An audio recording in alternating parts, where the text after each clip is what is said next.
I'll pay the premium rate, of course. I know Windhelm's Couriers Guild is overloaded. Certainly, my dear. The standard rate is fine. My couriers are also very busy, but I can slip your deliveries into their schedules. XXXXXXX. For the past year, most of the profits from Snow Crown investments, along with personal investments by shareholders, had been tied up in a revolutionary entertainment project conceived by Master Curtis of Winterhold College. An illusions show of light and sound based on the ancient Altmer interpretation of a Dwemer story called Azura and the Box. It was a book that challenged the definition of what is real and what is not. The project required the cooperation of a dragon, mercenaries to secure dangerous locations, and a small army of diplomats to handle public relations. Revan had selfishly set the release to coincide with Tel Winstad's 4th anniversary. Each show was at capacity. That first week of release had repaid all initial cash investments. Master Curtis knew his sudden request for emergency funds was unreasonable. He was a mayor who knew from experience what hidden costs were. He proposed extending the show's run in solitude for the rest of the summer tourist season and then letting it continue its pre-planned route to Whiterun and then Windhelm. The show should come here for our harvest festival, grumbled Galmer. Let Whiterun have it for theirs. It will be here in time for the first year anniversary of my coronation, said Ulfric. And for that, an additional piece has been promised for us, is that not so, Revan? Yes, sire. The Song of Sovngarde is the promised new piece. A celebration of the tongues of the Nords. Is there a music sheet for it? I don't know.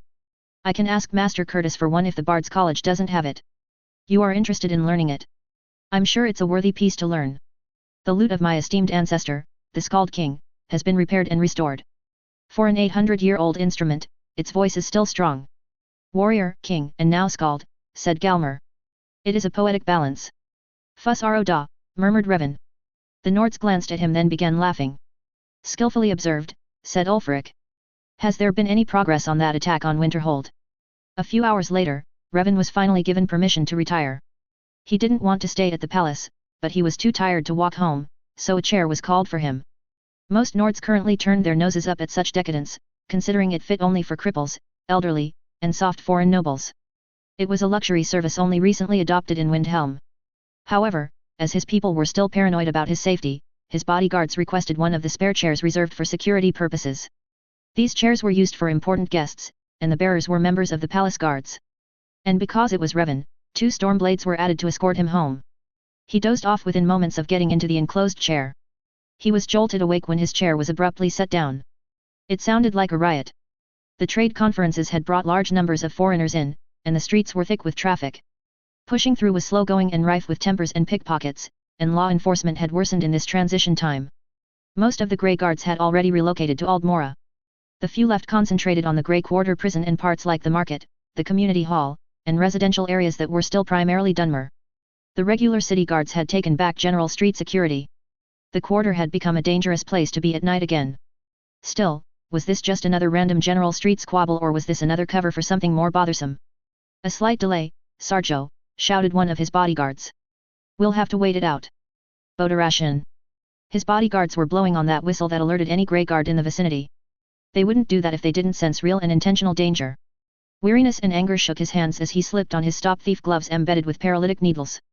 He also drew his glass dagger and laid it across his lap.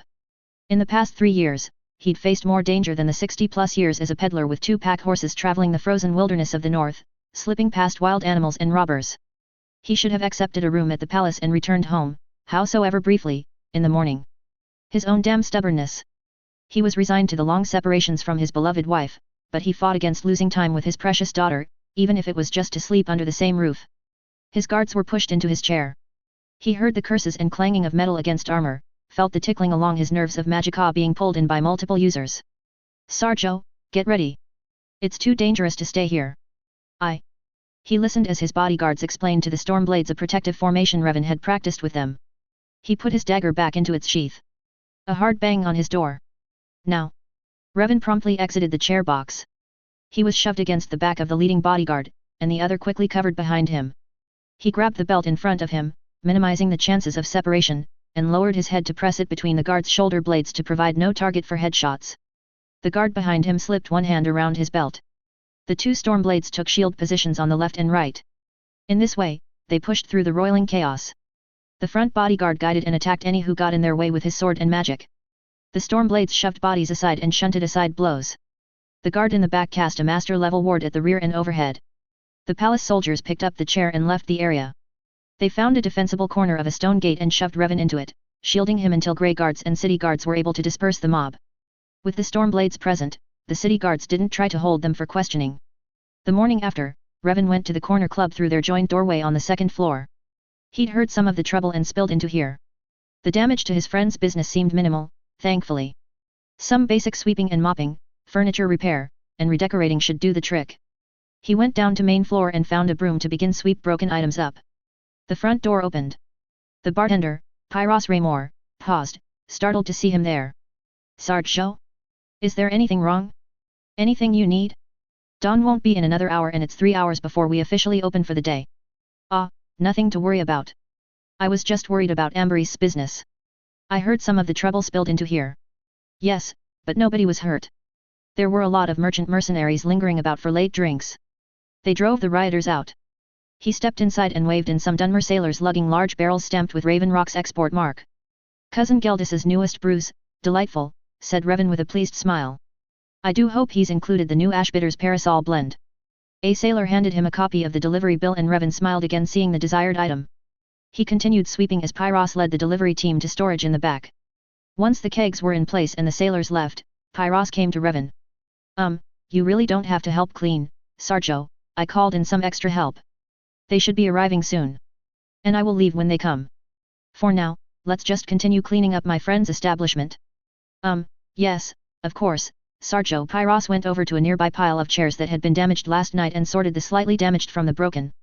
They worked quietly for a few minutes. Revan sensed rapid movement and instinctively stepped aside while stabbing the straw end of the broom into the shadow sweeping in low on his left.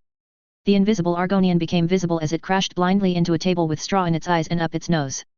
Pyros was no slacker and showed his barroom experience by slamming a chair across the lizard's back as it staggered near him and dropping it to the floor. He gasped with shock as Revan stabbed the other end of his broom between the Argonian's shoulder blades to pin it down long enough to decisively stab his glass knife through its neck. Shadow Scale Assassin, he curtly explained to Pyros and cleaned his knife on the Argonian's black leather clothing. Please go to my home and tell my doorman to send my bodyguards here. Pyros obeyed. As he exited, he met the early morning crew coming in and told them to stay outside. Revan sighed as he stared at the body, wondering who was nervous enough to hire this scale of Black Marsh, why send it after him, and were there others out there? XXXXXXX.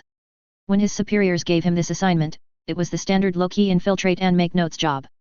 All those tedious language lessons with his maternal grandparents, Ahlalu and Draz who had immigrated from Morrowind to the Imperial City, were finally being used. Windhelm was as close an assignment to Morrowind as he'd ever had. The skills he'd learned in his paternal grandmother's tavern finally saw the light. His job wasn't exactly to spy on Sarjo Sadri but data collection of rumors, stories, interesting facts, and habits of the informal tribunal of the Grey Quarter. Social work was not his expertise, and the tasks would only distract him, so working for Sira Ilani was impractical. He believed the stories about guardian spirits even before coming here. Headquarters had many reliable reports, one eyewitness account from the Emperor himself establishing the Revan Sadri's affinity to occult powers. Applying to work for the Sarjo was not even to be considered. Getting on board with Sira Amberys was almost as bad as attempting to infiltrate Sarjo Revan's house for different reasons. The corner club was full of ex-blades from Morrowind. Probably the only blades not subjected to the Dominion purges. But aside from that, getting his foot in the door was deceptively easy. After demonstrating his ability to mix drinks, he worked a rough 2 weeks training period, different shifts every day, and a month's trial of the owner's friends throwing test situations at him. Almost as hellish a training and testing as the Penitus Oculatus put him through. Naturally, he fell flat on his face a few times, but as long as he didn't repeat his mistakes, he passed to permanent hire. Dunmer had been hard to recruit into the Blades because of the inherent distrust of all non-Dunmer. Yet Grand Spymaster Caius Cosadas had managed that. He had also done exemplary work in furthering the Empire's plot to exploit the Narivaran prophesies to topple the Tribunal, which stood in the way of bringing Morrowind under the Empire's control. He had been recalled from Morrowind for reasons long since lost in the destruction of the Blades Temple and Archives, leaving no successor, no contingency orders. The Empire cold-cutting dead the Morrowind branch. They had no remaining loyalty to the Empire and appeared to be following Amberys, a low-ranked finder. He didn't yet know why so many Blades had gathered here. They quietly enforced order in the Grey Quarter with authority, experience, and purpose the Grey Guards didn't have. He didn't believe a mutual desire for each other's company drove them. They seemed to be waiting for something or someone. He wished he could ask them directly, but then he might as well confess to being Penitus Oculatus. That wouldn't be good. He had yet to figure a way to let Amberys know that the Thalmor knew about them, the blades. They'd been insinuating and pushing the Penitus Oculatus to set a spy like him here, claiming Concordat violation. It really shouldn't matter anymore, should it? The Stormcloak Alliance was no longer part of the Empire. The Dominion had no authority to demand adherence to the Concordat declaring and executing blades as criminals. And if these blades held no loyalty to the Empire, what did it matter that they were still alive? But, these blades appeared to be loyal to Sarjo Revan. One of the speculations of the higher UPS was that these old remnants were still loyal to the letter of their oaths, meaning they would still obey a Dragonborn commander. Dragonborn, like Antonia Felix, Archimage of Winterhold College? She'd declared herself the illegitimate child of the late Antony Felix, the unfated, secret champion of the Emperor. Lady Helzad and her brother were the wildcard offsprings of Antony Felix, himself the original pattern card. Was the Dragonborn a third wildcard spawn or? His job was to report bar gossip, and so he did. He didn't include his opinions or speculations because it wasn't required in his mission directive. Volunteering them got only reprimands. He was just a low-rank stenographer, not even an inspector. His latest immediate superior wasn't any different despite being a Nord of this city. He smiled with pleasure as he counted the bonus septims the Sarjo had given him for helping with the Argonian assassin. He was a generous employer and a couple nights' work was nearly a year's pay. The Breton restaurant owner even offered him a job at triple the wage at his new place at a new casino. Not that he'd accept, of course, but getting recognized for his skills felt nice. Related story, number 10 Party Favors, number 21 Twisting the Blade, number 80 Nesting Instinct, number 88 Land of Confusion. Related Second Life story, number 21 Croesus in a Kiss, number 46 Inside the Box. Chapter 99, Tides of Time, p4. Tides of Time, p.4. They silently contemplated the sight of Red Mountain spewing ash into the high winds above Mundus even after 2 centuries. A Nord and a Dunmer in this current lifetime. In a previous life, they had been a Dunmer and a Dwemer, respectively. Warlord Indoril Narivar Mora, hordator of several tribes and houses, presently known as his own prophesied reincarnate, the Narivaran Severus Timberwolf. The other one, Lord of all the Morrowind Dwemer clans, King Domak Vardenfell, presently a 2-souled Dunmer known as Master Curtis of Winterhold College. One soul was Slitter, a Redderin lowlife, the other was Domak, brought back from beyond oblivion by a strange Atmoran god. Revan had come to Solstheim to deal with a group of Altmer refugees smuggled out of Oridon of the Somerset archipelago. He'd managed to clear his schedule and escape Windhelm for a time. He'd also ordered Master Curtis to put aside whatever project he was handling to come along. He wasn't intending to foist all the Altmer on Master Curtis and have them brought to the Vale, the last Falmer enclave hidden in the mountains between High Rock and Skyrim. But he hadn't told Master Curtis that just yet. Fortunately, Curtis had anticipated the order and brought Irtle with him. Revan had no objection. He was indebted to the lady for her help during his wife's pregnancy. Irtle was also from Charduk, and he hoped seeing the ruins of her home city would not be too much for her. He looked away as Curtis wiped tears off his face. Severus had already shed his. Still, his face showed his tired grief as he looked at Curtis and patted his shoulder. It's like we could take a boat across this bay and be at the foot of the mountain. But it's weeks away at the center of the island, said Curtis after a long, deep sigh. Shit. All that work and Vivek just had to try to one-up Sheogorath. Didn't you ever tell him you never stick your dick in crazy, Narivar? He did not have that kind of relationship with Sheogorath, Revan murmured, gently sliding in the comment between them. I don't believe he could have resisted boasting about it in his writings if he did. Egotistical, drawn to dangerous entities and situations, but not insane or suicidal. Malag Bal may have been satisfied in merely popping Vivek's head off and using his body like a hot towel wrap. But Sheogorath would have eviscerated and rendered him into scamp kibble out of boredom. They had stopped at the former Fort Frostmoth, a Legion fort that had been destroyed and partially buried by the blast of Red Mountain. It was being rebuilt by House Redderin as their naval port. The fiery Dunmer didn't like the sea, however. Who else would protect their interests when Dominion ships prowled about? Not the Empire or Skyrim. Morvain sent copies of the past decades of reports of Altmer ships sighted around his territory to Revan. Revan added these reports to the compilation he possessed of Dominion activity around the northern coast of Skyrim. He presented these reports to the Archmaster of House Redderin, who guested at his home during Ulfric's coronation. As a result, the Archmaster commissioned 2 warships from Winterhold's reviving shipbuilding industry. Revan and Councillor Arano had come to Fort Frostmoth to discuss with the Selvac commander mining and payments for the Heartstones embedded in and around the fort. This was because the fort and its surroundings were no longer considered part of Morvain's domain but owned by the house and answerable to the Redderin Council. The landless Selvat, originally contracted by Morvain for the security of Raven Rock, was appointed the responsibility of Frostmoth. Fortunately, the Selvat had no profit ambitions regarding the Heartstones. Yes, Heartstones. The newest business venture of Cliff Racer Enterprises, CRE, a company based in Blacklight and started between Revan Sadri, Master Bladesmith Turek Gollum, and Master Armorer Nisal Farron. CRE was created for the innovative development of dragon bone dust armor and weapons, the dragon dust originally coming from Sadri's other company, Snow Crown Investments. Loren Morvain later joined CRE as the fourth owner as a condition of the exclusive supply of Salstheum's dragon bones to CRE and Snow Crown Investments. Thanks to Telvani Nelithadravani and his groundbreaking research into the latent power of the Heartstones of Red Mountain, Winterhold College wanted Heartstones.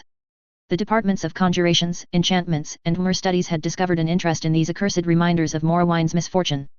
Conjurers found that using the stones enhanced control over dangerous oblivion summons, knowledge pioneered by Master Nelith and his apprentice, Master Conjurer Talvas.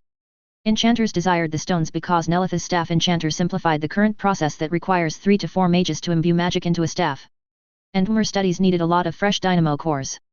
As this new income opportunity rode on the research of Master Nelith, his continued cooperation was vital. Morvain asked Revan Sadri to be the intermediary because the Mage Lord seemed to like Revan. Revan had pulled in Curtis on this trip, and Curtis had brought Ertl from the Vale to help him gather and evaluate core samples. Revan went to sit by Ertl, leaving Curtis and Severus to reminisce. She was sorting through a box of Heartstones mined yesterday from the basement level of the fort. Curtis jokingly called her his crystal singer, although she used a tool to test the Heartstones rather than her voice.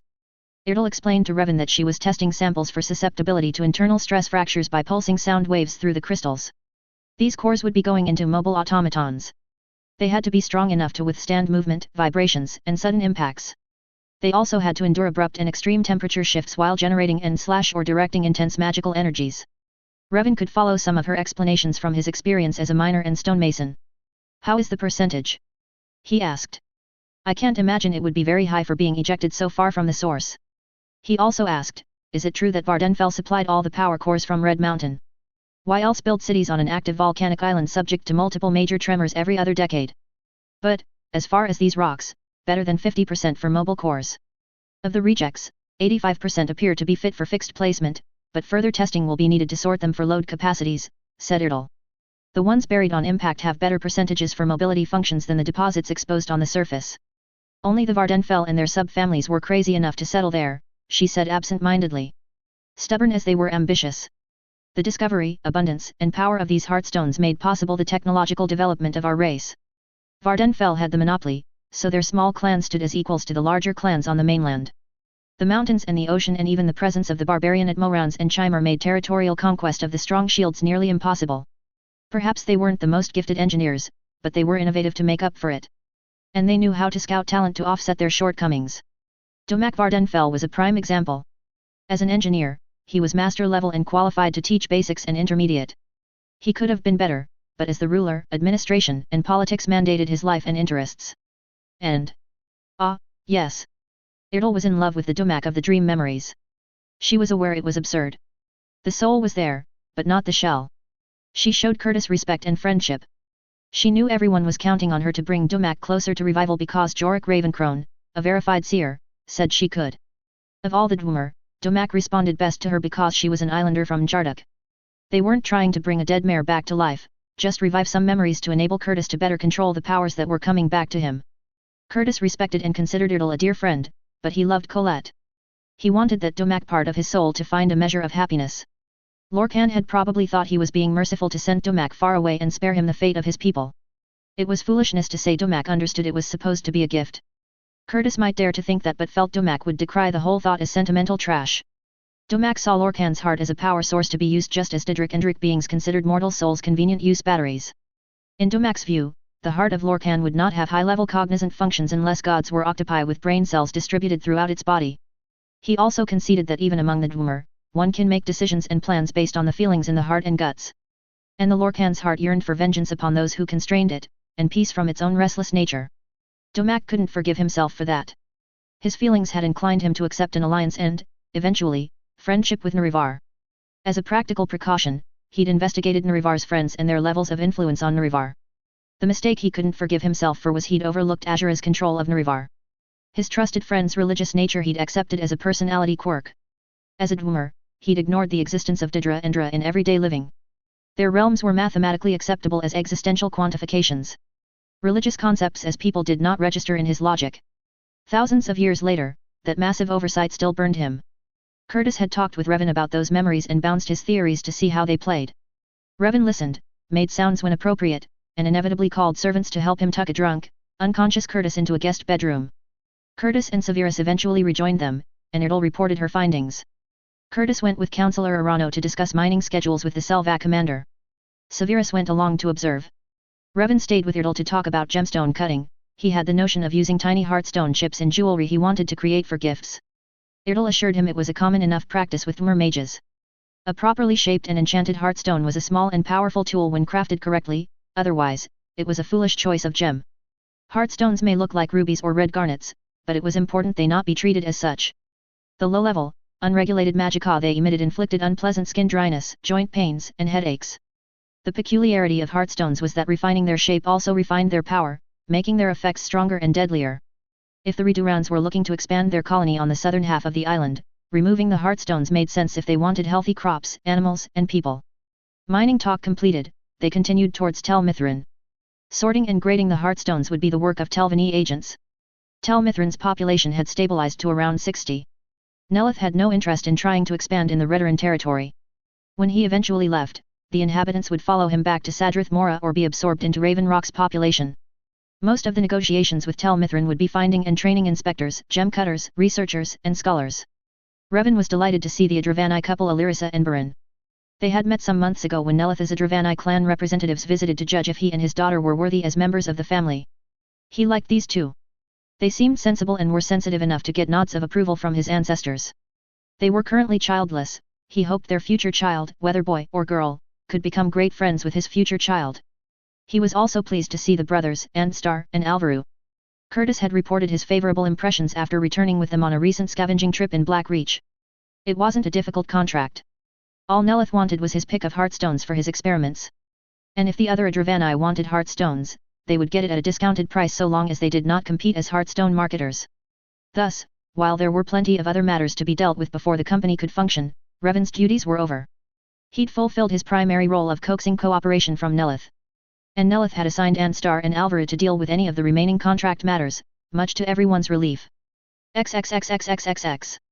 They returned to Raven Rock to report success to Councillor Morvain, then settled for dinner and drinks at the Retching Nech because Severin Manor was stuffed with Winterhold College students. Just sending some of my students from the college isn't going to cut it if we're talking serious business, said Curtis.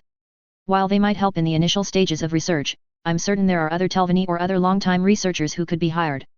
But even before research, there's proper mining techniques and tools beyond shovels and pickaxes, there's safety precautions to prevent serious health dangers, and there's proper shaping. Different functions require different gem shapes.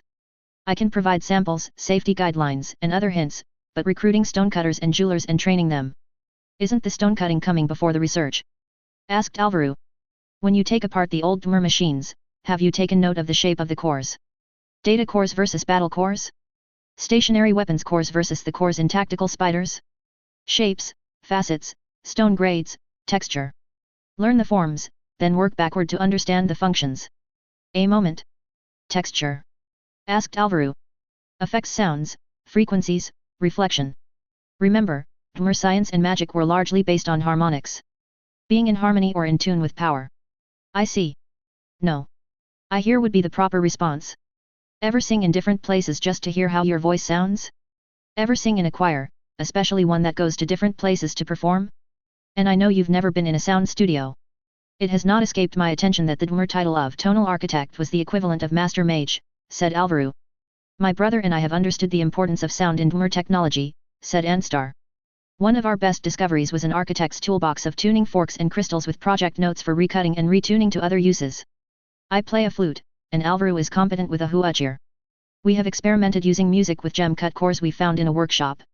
We have made some progress in associating certain, notes and tempos that certain cuts of stones respond to that we could notice. Alvaru leaned over the table and refilled Kittis's cup. Now, aside from Black Reach, where else have you explored that taught you your knowledge? My brother and I have only explored the Dwemer ruins on Vardenfell that haven't collapsed or been buried by Red Year. And we have had access to writings passed down in Telvanni families from the first era of transactions with the Dwemer. Not to insult you with gross generalizations, but Redurans never had the interest or, patience to study the Dwemer sciences unless it was Dwemer battle tactics. Revan, sitting at a nearby table with Erdal, Severus, and Talvas, noticed that Anstar had ordered yet another jar of sujama. Dear. How many cups is that now for Curtis? His alcohol tolerance is high, said Ertl reassuringly. He'll pass out before he gives out any secrets. Is that so? Revan frowned, saying, that's not been my experience with him. Twice I've been drinking with him, and twice he's turned into an abusive drunk. I say abusive because that was my overall impression. He didn't do any physical, but the tone and volume of his words as he spoke chimerous. Ertl's eyes widened. She glanced at Talvez. Talvez, whose sense of self-preservation was well trained by Nelith, made an excuse of being hungry and left their table to browse the bar snacks. Does he? She demanded of Revan. Sarjo, what does he say? Is it Domak? I barely understand old chimerous when I'm sober, my dear. And by the time he's turned into Domak, I'm just about to losing my own ability to walk. It takes us a great deal of effort to find Domak in the dream state, said Ertl. And we've seen him drunk before, and never has Domak come out. We've met Slitter but never Domak. She sounded so discouraged that Revan automatically reached for her hands to offer comfort. Why don't we try to meet Domak together tonight? Sounds like he's here. Indeed, Curtis had banged his empty flagon on the tabletop and was declaiming something in chimerous. Anstar and Alvaru had pushed their chairs back in surprise. From their expressions, they understood the old language. Severus was out of his chair and pulling up Curtis. Time to retire, old friend. I think you've had enough. Narivar, since when were you appointed my protocol clerk? Just making sure that you don't spill any state secrets, old friend. Nonsense. I'm just trying to enlighten these burnt sand ghouls about the importance of shaping a power gem. Friend, I'm used to your sloppy tolerances for naming things, but they might find it insulting. I've been called worse than burnt sand ghoul, said Alvaru. Are you well, Curtis? It's rare to hear anyone speaking chimerous who isn't a linguistics scholar or a millennia-old mage. Narivar. Said Anstar, stunned, staring at Severus. Ertl rushed to grab Curtis's other arm. Ah, Ertl, my sleeping beauty. You want to dance with me again? Yes, but in a more private place, my lord. Should I not meet your kin first? We've been trying to meet you, but you've been avoiding us. Have I? My deepest apologies. I've been depressed lately and haven't been in the mood to socialize. If your kin's invitations have been among those I've refused to look at, the fault is mine. I'm just glad we can meet here and now. Yes. Transport accidents are rarely good ones. But I can't complain if it brought me to you. Transport accident. Something has interfered, created new synchronicity. I know that skinny Dremora over there is the cause. Twice before, I've dropped out of transit to see his face. He refused each time to answer my questions. I would hammer and draw his reasons out of him, but he'd always paralyzed me with foul magic. But now that you and Narivar are here, and you obviously can move, help me capture and get answers from him. Anstar, Alvaru, your concerns are gratifying, but please allow us to deal with this, Revan said to the Adravani brothers, unaware of the meaning of the conversation behind him. The brothers, however, did understand. They nodded and grabbed Talvez, forcing him to drop the tray of food he was carrying, and marched him out with them. If anyone knew what was going on, House Father Nelith surely did. Can you get us a room and more drinks, Revan? Asked Severus. Of course. All the rooms in the Netch were full, so Geldis let them use his personal room. Revan fell asleep on his cousin's bed while Severus and Ertl talked with Domak. XXXXXXX. Are you sure you don't need a few more hours of sleep, Seer? Revan asked Severus. You and, Domak were drinking and talking until dawn. And I have sufficient guards to accompany me to Tel Mithrin. Revan had brought 2 bodyguards with him, and Morvain had assigned 2 more. I'm good. If only these Guar wouldn't grunt so loudly. Today was not about Heartstones. Today, Revan was going to meet them. What could he expect from the children of Morgia? Ardath Chamius D. Carudile, their cousin, had this to say. Prince Gornther was generally well liked by his classmates and tutors at the Academy for Nobles. He was a patron of the arts, although he preferred non-traditional and innovative works. His talents in magic favored the alterations school. He is equally talented in the mathematics. During imprisonment, he kept his sanity by contemplating the mathematical principles of alterations. By now, I am sure he has significant contributions to make to the practice. The sin of being a half-breed is harsh for a man, for a woman. Princess Rinala was hailed a beauty as a child. It worked against her as she grew older, inspiring desire without respect as her eyes and skin declared the impurity of her blood. Her sense of humor is darker and more edged. She is an adept-level destruction mage and possesses the rare gift of 2 racial talents. When she combines Dunmer's wrath with our natural power elevation, she becomes a walking pillar of fire. She enjoys history and likes to compose ballads about events or people that amuse her. She shares some traits with my beloved wife, murmured Revan. What's the age difference between the siblings? 10 years. Why? You've met Taliesin. There's 30 years between him and my wife. But your prince does not seem too similar. He is not. From birth, the lives of nobles, especially royals, are regimented to conform to ideals. But if you're curious, the prince and Taliesin seem to connect. They both enjoy card games and enjoy discussing literature. He enjoys writing poems that his sister will compose music for. Before imprisonment, they had composed small musicals under false names, a common practice for nobles, and were gathering some acclaim. The number of Altmer extracted from their prison estate was 58. Half were bloodkin, others were nobles who sided with the half-breeds or simply refused to support the Thalmor, and then a few high-level, well-connected servants too troublesome to kill outright. The other Altmer defectors were those who helped them navigate the waters and made possible the overland run, and that brought the total Altmer population to 70. Dominion ships were prowling around. Nelith had sent the majority of the Altmer to Skal village, and others were scattered in small hunter camps. The ones remaining at Tel Mithrin were bait to hold the Dominion's eyes on the Telvanese settlement. Revan, Severus, and Ardith ascended to Nelith's quarters. Revan's guards remained below to watch those entering the tower. The Adravani and Talvas were at the far end, the chamber conspicuously poking around in a centurion's innards. Taliesin and 2 of his Malmur wives came up. Revan quickly embraced them. You look good, brother. All the ghosts laid to rest? Asked Taliesin. Yes. Where's Curtis? I thought he'd be here. Some very late night drinking with Uncle Wolf. Oh, I see. Uncle Wolf drank him under. Not surprising. Revan turned to Taliesin's wives, Malmur, veiled and in long robes to protect their pale skins against the ash. Cherun, Zyron, dear ladies. The waters around here must be horrible for you. Here, I had the healers in Winterhold make this hair soap and skin cream. It should help. And these little tins are from your children. They've been learning to make cookies. The 2 women made sounds of delight and eagerly asked him more information about their children. Revan told them how they were taking to the underground lakes and streams around Aldmora. Taliesin cleared his throat. 4 others had sat down on the landing. Oh, of course, said Ardith. She went to the new ones and led them to Revan. My prince, princess, this is Revan Sadri, a lord of House Mora, a courtier and counselor to the throne of Windhelm and the Stormcloak Alliance, a kin lord of the House Felix members in Skyrim, and teacher in the arts of sales and diplomacy. So, these were the children of Morgia.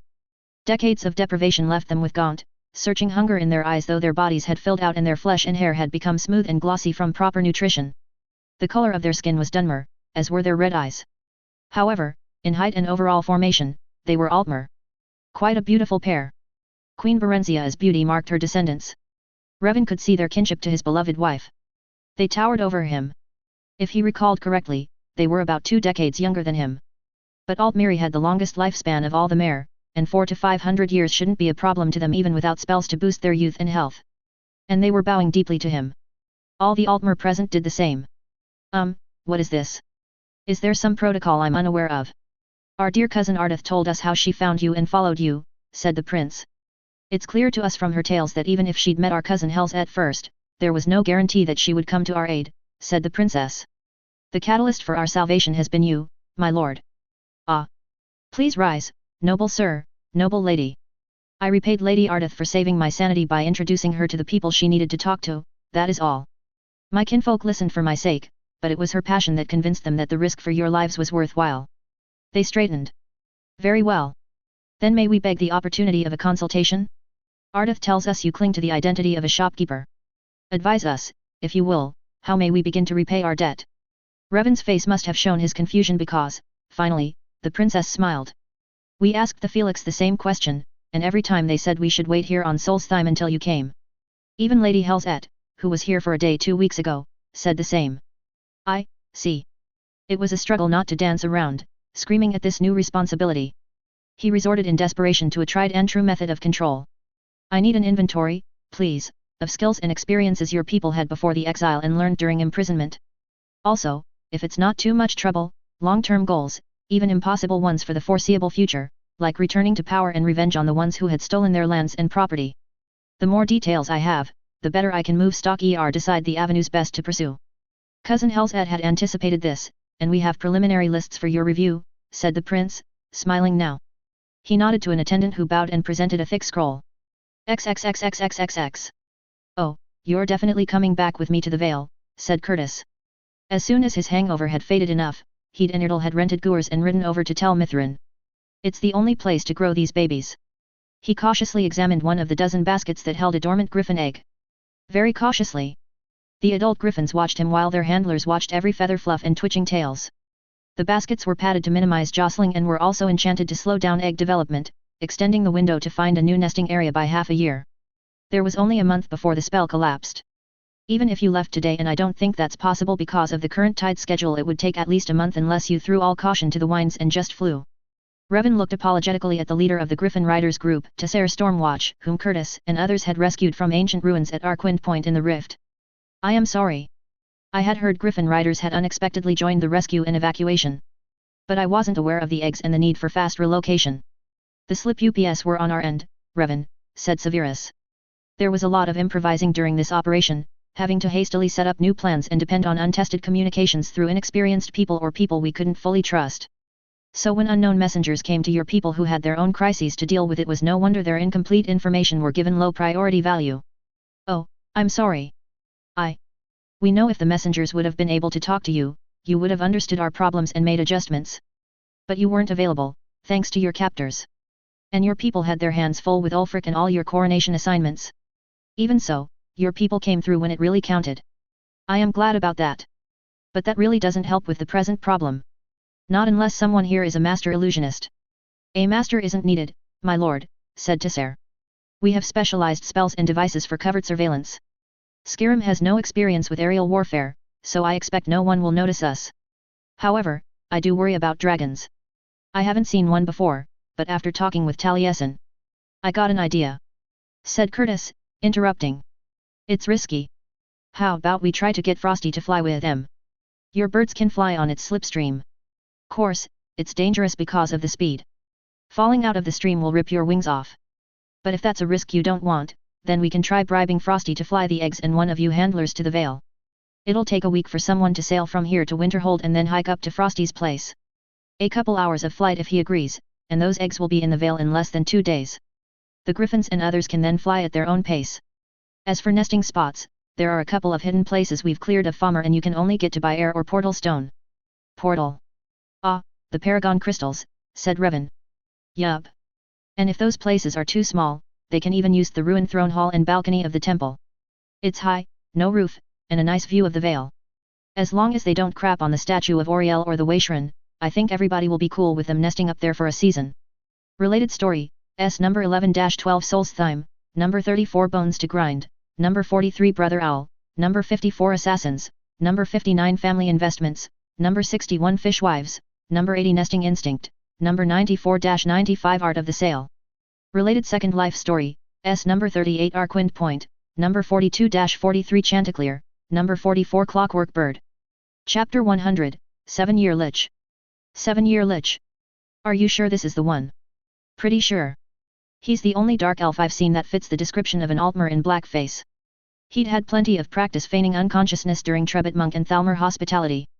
One of his captors sounded Orsimer by the peculiar lisping caused by tusks, and the others hinted of a southern imperial. He'd been traveling in a group from Tel Mithrin to Raven Rock for the weekly shopping. He and his people still had trouble acclimatizing to Dunmer food. Their hosts indulged them by shipping spices and other food products from Skyrim. Edible stuff, not quite the quality he was used to. Who was he trying to fool? He hadn't had quality food for decades until they'd been rescued and put on a ship. Fresh seafood, cheese, and crisps with butter and slash or jam. Mead. Then, 2 months ago, they'd landed on Sol's Thyme. It was a feast of fresh deer and boar meat, a variety of skull-grown vegetables, and sujamis from Raven Rock. But now that their bellies were full and they'd no further fear of starvation, memories of and desires for fancier dishes couldn't help but come up. And such extra ingredients had to be shipped in. The money came from Master Nelith, not that they didn't earn it by attentively dancing to his commands. It might give his people a laugh to see Altmer so willing to do drudge work, but, surprisingly, they didn't laugh too hard. Just saying Thalmor prison camp was enough to get a nod of understanding. And there were enough high-level mages and scholars among the refugees to sweeten the arrogant mage lord's temper with shop talk and assisting with his research. He wasn't sure about including his sister in that category. Master Nelith was centuries older than her and not what he'd envisioned as a prospective brother-in-law, even if a mage lord was the social equal of a royal prince. He shouldn't worry. Nelith was not the marrying type. If his sister, however, decided he was the one she wanted a child from, that was another matter and perfectly acceptable as a temporary relationship. I don't think I hit him that hard. He should be waking up by now. Something roughly poked his shoulder. He shifted and reluctantly opened his eyes. Necromancers. He turned his head side to side to see how many other of his party were here. The room was lit enough to tell that 3 were missing. Dead in the initial attack or escaped, he hoped, and not a profane ritual. A dozen undead reavers stood against the walls around the room. Temporary use dolls. The necromancers didn't waste any magic to control the rot and the stench. He didn't see his missing companions among them. The Imperial got disgustingly close and grabbed his chin and hair with painful force when he tried to turn his head away. The Imperial muttered a cantrip, and his vision blurred as he fought off the spell's effects. He's the one, put it on him. So we'll hold him for the main ceremony. Let Kervin know he can take the woman and sell her. The gold we'll get for her should supply our group for the next 2 years. The Orsimer put a necklace on him. She's really too dangerous, you know, said the Orsimer. So? Then let Beetle and his group use their skills on her, a little trepanning and removal of brain bits, she'll be as docile as any silt strider. As long as no intelligent conversation is required, and her sex drive is intact, she'll amuse for a while. Well, that's a problem. The buyers want her able to talk. The 2 wandered out of the room still discussing their foul plans for his sister. My lord, can you talk? He could only grunt in reply because of the gag. Oh. We've been captured by worm cultists, I think. At least, the symbols I've seen on some of them resemble the ones I've seen in history books. I overheard it's a 7-year cycle, said another. The necromancer's moon is soon to block Arkay's light again, and these fools will try to call the King of Liches back into this world. The last known location they mentioned was a city in the East March hold of Skyrim. Someone had stolen something from them, then went butchering women for body parts. I heard others discussing a 2-year-old break-in at their main research hideout in Skyrim. The robber took Manimarco's crown and staff. With the dragons resurrecting, you think they want to resurrect him? Sharp hisses commanded his silence. No one said anything else. They all had to be thinking of the confession the justiciars had forced from Mother. She had promised her first to Manimarco, the king of worms, to briefly resurrect the dead son of the king of Firsthold and guarantee the marriage of the oldest noble lineage to an exiled Dunmer princess of Wayrest of questionable lineage. Her first was a vague promise. It couldn't have been her first night, she'd lost that long before she'd ever left Wayrest. Did she really promise her first child? My life and my soul? Astrology wasn't a discipline he'd ever taken an interest in. But if one were to trace celestial shadows, and if the shadow of the necromancer's moon had eclipsed Arkay in East March, Skyrim. Well, Solstheim was possibly within geological placement for the next eclipse. On the wild speculation they wanted him because of that, what obscenity were they attempting? Likely siphoning off soul power, making bargains with the Didra, creating high-level enchanted items and weapons. Wildest speculation, trying to help the Worm King regain his foothold on Mundus. If the latter, was he the best they could do? He was only half Altmer, and his magical abilities, while above average in his early years, had withered after being forcefully locked away for decades. He could scarcely manage a simple candlelight spell now. His sister was the opposite. Before imprisonment, her magic had been erratic. Still, the Thalmor had locked her down with heavy and cruel shackles that pained her every day with a low-level migraine that drove her frequently to the brink of suicide. Then they'd arrived here, and Master Nelith had removed the magic-suppressing shackles. She'd exploded in fire, sending everyone except the Mage Lord reeling back in shock and horror. Have you never experienced Ancestor's wrath before? Curious, Master Nelith said after he'd contained that explosion and was holding her limp body in his arms. I shall be generous then and forgive such lack of control this time.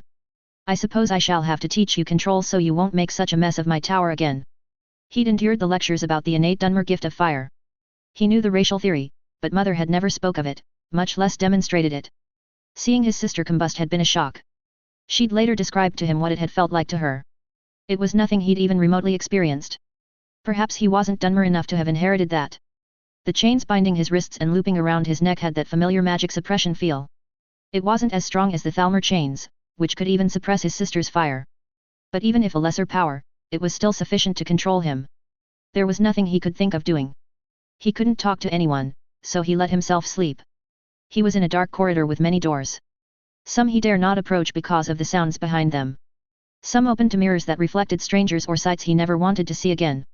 Some looked tempting to step through, but then there would be feelings of terrible unease that he could not ignore. Ancestors, please guide me, he prayed aloud as his trembling hand reached to another door handle. Not that one, an Altmer boy of no more than 12 peeked out from a door he had bypassed because of the screaming behind it. There was no screaming now. The door was open and a spear tied with colorful ribbons poked out. Asterisk here. Come here. It was a bit noisy at first, but they've taken care of the demons asterisk. They were a barbaric-looking handsome Dunmer woman who carried the spear and a familiar-looking Imperial Legionnaire. He stared at the Legionnaire until the face had a name Felix. Move your ass, snapped the Legionnaire. You are a Felix. Asterisk correct. And to save time, the lady here is Sadri Kin, and the boy is your late elder brother. Now get in here before those worms catch up asterisk. The woman slapped her spear shaft lightly against his shoulder blades to move him, and the Legionnaire pulled the door shut. The area he'd stepped into was still dark. He dared not look at the lumpy shapes on the floor. Worms? Unfortunately, your mother made an ill-advised bargain with Manny Marco, said the boy. He called me out from Aetherius and trapped me on Mundus ever since. Father could not stay with me, and he has yet to forgive her. He may be able to come later. But whether you will ever see him or not will depend on what you choose to do in the future asterisk. Come, said the woman. She pivoted sharply away and walked. They followed. Shadows that jumped at them fell with screams as her spear tip swept through them, likewise before the Legionnaire's gladius. Your Dunmer ancestors came looking for me when Ardeth gave Symmachus's ring to Revan, said the boy. I've been in their care ever since. Vala. He remembered the name of his dead half-brother was Vala. Vala, you were not able to return to Aetherius? He asked. The boy smiled at hearing his name. Felix has said he will escort me back once you are safe. He was led into a shadowed throne room. Enthroned was a handsome Dunmer in his prime. The face was oddly familiar. Ambition, anger, and weariness marked him. Asterisk really, little star? What am I to do with him? Asterisk the Dunmer asked Vala. Give him your flame, said Vala. The Dunmer laughed. There was a self-mocking edge to it.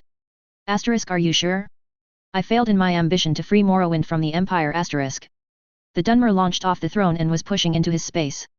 The Dunmer was a head shorter but intimidating nevertheless. Asterisk so, son of my sister, you've lost your throne. You never had the chance, never will. First hold is lost to you. What will you do?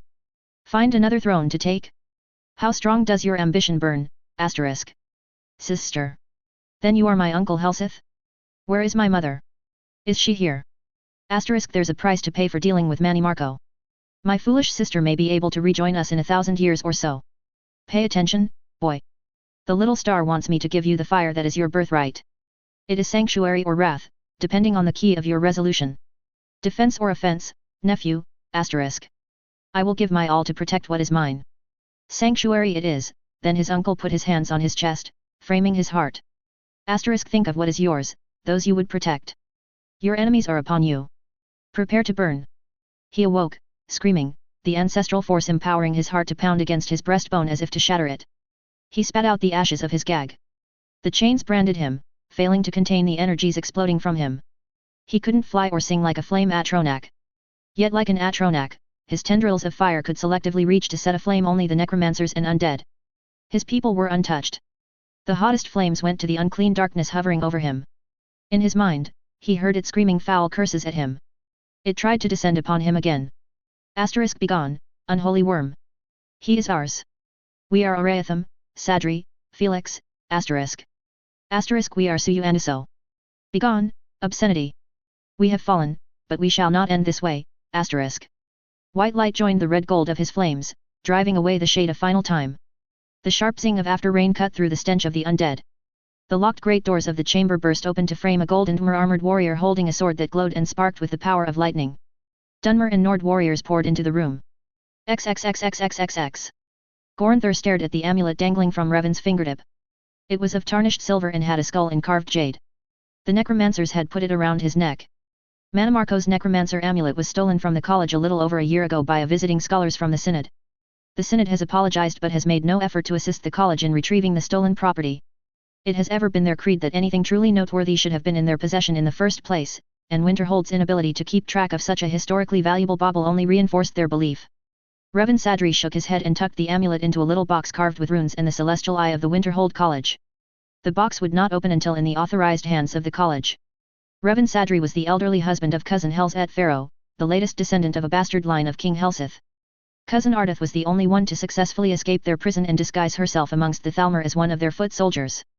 She'd wrangled an assignment to Markarth to serve the justiciar there because she'd learned a Dunmer with the family name of Pharaoh had become a minor noble in that barbarian court. A Helseth descendant. The Thalmor knew General Inanna Pharaoh was King Helseth's bastard daughter, and Dominion spies swarmed at her every move. Pharaoh's children were elusive wanderers. Cousin Ardith gambled everything on the Markarth lead. She served several dangerous months as the bodyguard of the Justiciar there. The Markarth Justiciar trained newcomers to Skyrim and gave them their initial posts. Of the 3 top Dominion officers in Skyrim, he handled the discipline and/or execution of personnel who failed their duties. Helzet Pharaoh never stayed long enough in Markarth for contact to be made. She used her house in the city as a mere drop-off point for things she collected or as a place for her guests to stay. Finally, her husband arrived on some assignment for his lord, the rebel Jarl of East March. Ardith had been shocked that the mayor had been so old. A cradle robber to marry a girl not even 20. As she observed his activities, her shock turned to grudging respect. Sadri was a cunning and resourceful manipulator of events. She made contact with him and later abandoned her post to follow him back to East March. He liked to promote himself as a harmless shopkeeper of second-hand goods. And he originally was such a peddler. But after marriage, he involved himself with his wife's affairs, garnering his own enemies. Among them was an asset in the court of East March with special assassins assigned by the Markarth Justiciar. Ardith had been captured by them shortly after arriving in Windhelm. Then they'd taken Revan. Revan credited her for saving him because she protected him long enough for him to call for help with his peculiar power. It was a power akin to the Sijic monks who communicated mind to mind through the aegis of the ancestral spirits. She'd heard rumors before she'd left Markarth that the Dunmer was some sort of witch, but until then, she hadn't realized how true they were. Gaining his trust had bypassed an inestimable time that would have been needed to build trust with the Felixes and Pharaohs. He was not of noble birth, not the wealthiest man in the world, but he knew people who knew other people. In an inconceivable amount of time, plans had been made and enacted for a rescue. They were in Nelith's tower. Councillors Morvain and Arano and Captain Velith had just left. They would be hunting down these worm cultists now that they knew they were present and what to look for. Continuing this discussion were himself, Rinala, 2 elderly and trusted advisors, Cousin Revan, Nelith, Talvas, the Dwemer researcher Curtis, Cousin Taliesin, and Uncle Severus. Revan and Curtis told the story of the Windhelm murders 7 years ago. A museum owner went on a butchering spree to get body parts to create a new body for his dead sister using Manimarco's amulet. Cousin Helzet, with the help of the royal mage's astrological predictions, realized what was happening in the city. The butchery was stopped. Revan acquired the museum and converted it into a new store. The rumor of the other accoutrements was true.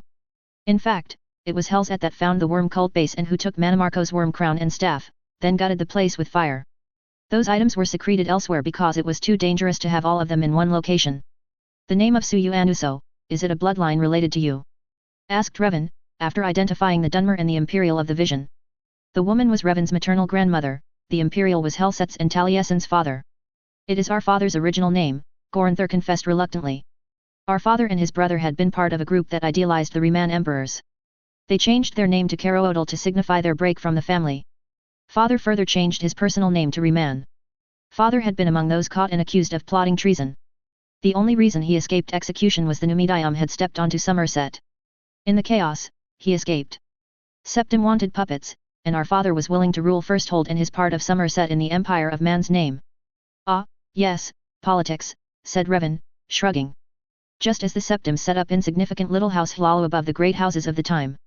Just as he set up a puppet crown with Queen Berenzia and arranged for his loyal general to be Morwyn's military governor and conveniently fall in love and wed her. But what I find interesting is your Altmer ancestors haven't given up on their descendants, seeing as they lent their power from Aetherius to help banish Manimarco. Whether or not they still have any true affection is for you and your sister to discover. I can teach you the basic theory of the waiting door if you wish to explore your Dunmer connections. But for Aetherius, I will have to see if Gelly Brothers, the Sijic monk advisor at Winterhold, is willing to advise you. A Sijic monk? I thought they had withdrawn from the world again, said Inala. They have. Gelly Brothers has special permission to stay. They have their own game, of course. They advised my wife, to guide her to become the Archimage of Winterhold, and Gelly Brothers actively assisted in rescuing me from another group of captors. Naturally, we have no idea what their goal is. But they've been nothing but helpful, so we've allowed him to stay. Control power, of course. That's the goal of any mage or mage association, stated Nelith acidly. They've already been taught by their own Gale Ryan and Manimarco that they cannot demand exclusive authority because even their most devoted disciples can disagree and move out to create their own visions, so they snake around and whisper advice and guidance. Probably why they now court your association, not your wife's, he said to Revan, who laughed lightly and shrugged off the notion. Well, it's true. You advise both the Dragonborn, the Felix, and most of the Jarls of Skyrim. It's been a while since they've had close contact with Morrowind, not since Suthasil, and you look like the best bet to get their feet back on our shores. Please, Master, that is not funny even as a jest. Nelith grunted and grinned nastily. You're right, it's not. You're Morrowind's witch, not theirs. Can we get back on track, masters? Interesting as this may be, interrupted Curtis while staring at the ceiling. XXXXXXX. They held hands as they stared at the objects on the table they'd turned into a waiting door altar. A button from father's suit as he lay in his coffin, a ring wound with mother's lock of hair, a hair clip from grandmother, and a pinky ring from grandfather. Tokens they'd managed to keep hidden when they'd been imprisoned. Revan had returned Simicus's ring they'd sent away with Ardith in her journey to find the Helsith kin. He had also gifted them with the green glass dagger of Simicus, a blood-red gemstone that had once been part of Berenzia's crown, and a glazed bead covered in a scrap of cloth that Helsith had once worn. There were also scrolls tucked in the drawers of the table, official copies held in Morrowind's temple archives of house bloodline registries. There was also an incomplete copy of the most current tracings of the Felix families. But humans, with their faster breeding and short lifespans, it was impossible to have any accuracy there. Will our Altmer ancestors be comfortable with the Dunmer custom? Asked Rinala. I don't know. I'm really not religious despite all the training we were required to take. You? No, but I feel oddly hungry for such a connection. Same. I hope I get the chance to talk to Ancestor Helsith. I suppose I trigger offensively. I remember wanting to strike down those scholars the day I discovered my fire. He said we will never regain first hold. Then we shouldn't kill ourselves trying. We'll have to find a new direction, Goranther. And soon. We are straining Master Nelith's generosity. One or two of our people seem to want to stay with him, the ones happy to serve in his tower as research assistants. And I think we will lose 2 more to marriages with the Skull.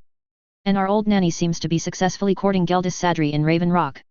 I am considering Windhelm, although I've yet to approach Revan to ask if he would agree to take me in. I would think that would be tricky. You and Ardith look too much alike despite the obvious flesh color difference. To claim coincidence of features wouldn't fool anyone for very long. How about you, brother? Where do you see your path heading? Winterhold, I think. My magic has withered and needs retraining. I do not think Master Nelith and I can get along in the long run. I have also started healing therapy with Ilya. She may still be a trainee of their Master of Restoration, but she suits me. Trauma therapy?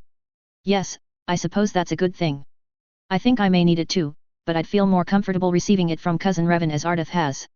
If we can manage it. Whichever our path, we still have a responsibility to our people. We can't just traipse off on our own and abandon them here. They also need help to heal their minds and spirits. The Reclamation's priests on this island are not such healers. The Skull Shaman is that type of healer, but she is too inexperienced and naive. They both sighed. Brother, I feel we should pray, but I am suddenly shy, knowing they are real and not just wishful thinking. Likely our Dunmer ancestors are, oblivion being the most immediate to Mundus if the theory is correct. Closer to hell than heaven, she murmured. Quite. Therefore. He stepped closer to the altar and knelt. Rinala followed. Ancestor Helsith, I thank you for the spark you set to light my blood's power. Driving the shade of Manimarco back to whatever God's forsaken pit in Dagon's wasteland was immensely gratifying. And this is my sister, your niece, Rinala. Rinala, say hello to our uncle. I greet you, honored Uncle Helsith, she said softly. Chapter 101, End of Time, P1. End of Time, P.1. Until the end of time the Dunmer shall share the fate of their false gods Azura. Nothing else mattered. He stood at the top of the stairs to the Palace of Kings. Below him, Dunmer laborers and mages were taking apart Candlehearth Hall to make way for a teleport platform. It was once the site of such a platform over 800 years ago. The second Akaviri invaders had destroyed it to prevent Nords from fleeing the city after King Joran used it to escape. Elda Early Dawn was wailing in a protective cluster of patrons. A ring of palace guards protected Revan from unhappy citizens. He didn't care. The last note he'd received from Whiterun was from Jarl Balgruaf telling him Helzet and her red dragon were on their way to Skuldafn. Skuldafn. Once there, she would face undead armies as she fought to the gate of Sovngarde. If she lived that long, she would cross that gate into Lorkhan's paradise, where she would either kill Alduin or the world burns to make way for the Kulpa, the egg of the next world, as the dragons would say. Amelie Felix pushed her way through the ring of guards. Eldis signed. You sign here. Are you sure about giving her ownership of Sadri's used wares? It's only fair. She had a quarter more year of ownership. I have no choice but to take Candlehearth from her now. My shop, all its contents, the future profits, they're hers now. More importantly, Helzet should be in Skuldafn by tomorrow morning. She'll be fighting on her own to find the gate site on the other end and clear it of obstructions and enemies. We have to get this cleared and the gate built by tomorrow evening. Then pray to every patron god we know that our magic and the dead Nord guardians can connect the gates. He heard a commotion behind him. The guards around him shifted to let other people inside their circle. So, the gate to Sovngarde is no myth but is in the ancient dragon city of Skuldafn, said Royal Court Mage Woon Firth. Yes. It is also the meeting site of the Ebonheart Pact. The Dwemer had that underground mountain passage through the Velathai Mountains to connect the rift to Morrowind. My wife found it the rift entrance, but the passage has long since collapsed. The only other ways to get up there were by portals in Morrowind and Black Marsh. When the pact leaders met up there, the undead were not a problem for them because they had the protection of Almalexia and Vivek. But my wife has no such protection. She'll face every undead warrior, mage, and dragon priest that Alduin can resurrect. I want that gate open. I can send her warriors and mages to help. If she has to go to Sovngarde to fight Alduin, she should do it when she's in full health and strength, not exhausted from battling through his army. So you have an army somewhere to send to her. This was from Galmer. Behind Galmer was King Ulfric. Not much of one. Alduin timed his attack on Whiterun well. Most of my Dunmer fighters are in Winterhold for the Azure Day of Summoning. A week away. The only reason I'm here and not over there is that I have just returned from Solstheim. What I have in Windhelm right now are warriors as old as me. In 2 days, I might be able to pull most of the Grey Guards from Aldmora. Then it's another 2 days for them to march here. If we are talking about getting the Dragonborn to Sovngarde to battle Alduin, there's plenty of squads in Windhelm and the surrounding suburbs we can send through, said Ulfric. If you Dark Elves can provide the mage power, I can supply the warriors. I can't let Balgruelf and Whiterun have all the honor of assisting the Dragonborn in her great destiny. His hand on Revan's left shoulder gripped with near bone-crushing strength. Your wife. So, Helzet was the Dragonborn all along. Yes. And she is the Archimage of Winterhold College. The hand gripping his other shoulder belonged to Thane Icewind. No wonder every insult just rolled off you like rain on an oiled cloak. A good laugh, I hear, is a good shield for one's mood. Revan pushed his hand off. My wife is chasing your damned dragon god into Sovngarde. A third of Whiterun was destroyed in Alduin's attack, and hundreds died. Most of their souls likely went to Sovngarde, where Alduin stuffs his stomach to gain the power to resurrect his followers. How many of your comrades are in the black dragon's belly? I'm not laughing, Nord. He turned his head and glared at King Ulfric, saying, be glad it wasn't known that the Dragonborn resided in Windhelm. It's wintertime, and the city is packed with people trying to stay warm. How well do you think Windhelm would have fared inside these great stone walls with Alduin raining fire from overhead as he did at Helgen? We have tunnels people could take refuge in. There are the bowels of the arena and the dragon cult fortress through the halls of the dead, but not enough people know about them. And people in a panic. Ulfric, hand still on his shoulder, shook him, reminding him to whom he was snarling. He ordered Galmer to have soldiers to protect the Dunmer working to demolish Candlehearth Hall and have other soldiers assist and clear out the rubble. Revan could continue his explanations inside the war room. He gave Revan time to go home to cool down from Icewind's needling and retrieve Helset's notes delivered to him by magic-protected pigeon couriers. Small slips informing him that the Black Dragon had attacked Dragon's Reach and rained down balls of fire upon the surrounding Clouds district, destroying many homes of the nobility. The castle, however, still had its ancient anti-fire enchantments. Many nobles were safe inside because the court had been in session, and most were in attendance. The same could not be said of their families and servants in their destroyed homes. But the trap in Dragon's Reach was done. The Neusterskjold consultants had helped Greymane finish reforging the time-weakened chains and gears of the Great Dragon Trap. Helzet wrote she was ready to summon Odahviing, the dragon they knew the name of even before Parthunax spoke it. The engineering experts and the gameplay predictions all thanks to Master Curtis, the Outworlder and reborn Dwemer King Domak, who shared his otherworld knowledge of events to come. We had hoped it wouldn't come to this, Revan wearily explained to Ulfric, Galmer, and others Ulfric deemed necessary. But her learning to fly and short teleport, her ability to chase down dragons, the organization of effective dragon hunters Alduin had to act. He was losing dragons faster than he could resurrect, especially with the civil war over and fewer souls entering Sovngarde. We miscalculated his arrogance. He was quicker to realize his weakening position than we'd expected. Balgruelf has had crafters restoring the Trap of Dragon's Reach the past 2 years. Alduin knew the Dragonborn had a home in Whiterun, so what better place to issue his challenge after she beat him at High Hrothgar the first time they battled. He dared not challenge her in Winterhold, where she would have her mages ready to battle, and she also has the protection of Azura there. She fought Alduin at High Hrothgar and beat him. Demanded Ulfric. I misspoke, sire. Parthunax, the master of the Greybeards, was the one who battled Alduin. My wife had just finished rereading an Elder Scroll to study again the original shout the tongues used to bring down Alduin. The first time, he ignored her. Now, he did not and tried to fight her there. My wife was at too great a disadvantage. It was in the middle of an ice storm, and as you know, my king, the air is thin and hard to breathe and exert oneself. Parthunax had to fight Alduin to protect her. The old drake held his own against the young monster. All my wife could do was shout, but it was enough to tip the battle in their favor. Alduin fled until he could find a way to bring her to his chosen tournament arena of blood. Now that he's learned she is learning to fly, he knows he has to kill her himself. No more sending lesser dragons. And so he attacked Whiterun to force her to accept his challenge to battle. She has no choice but to go now. But her primary goal is to find the Skuldafn gate first and clear the area. She will do that before trying to find the gate to Sovngarde. Why didn't the Greybeard dragon take her Skuldafn? Asked Icewind. As I said, he's old, thin, and gravely injured.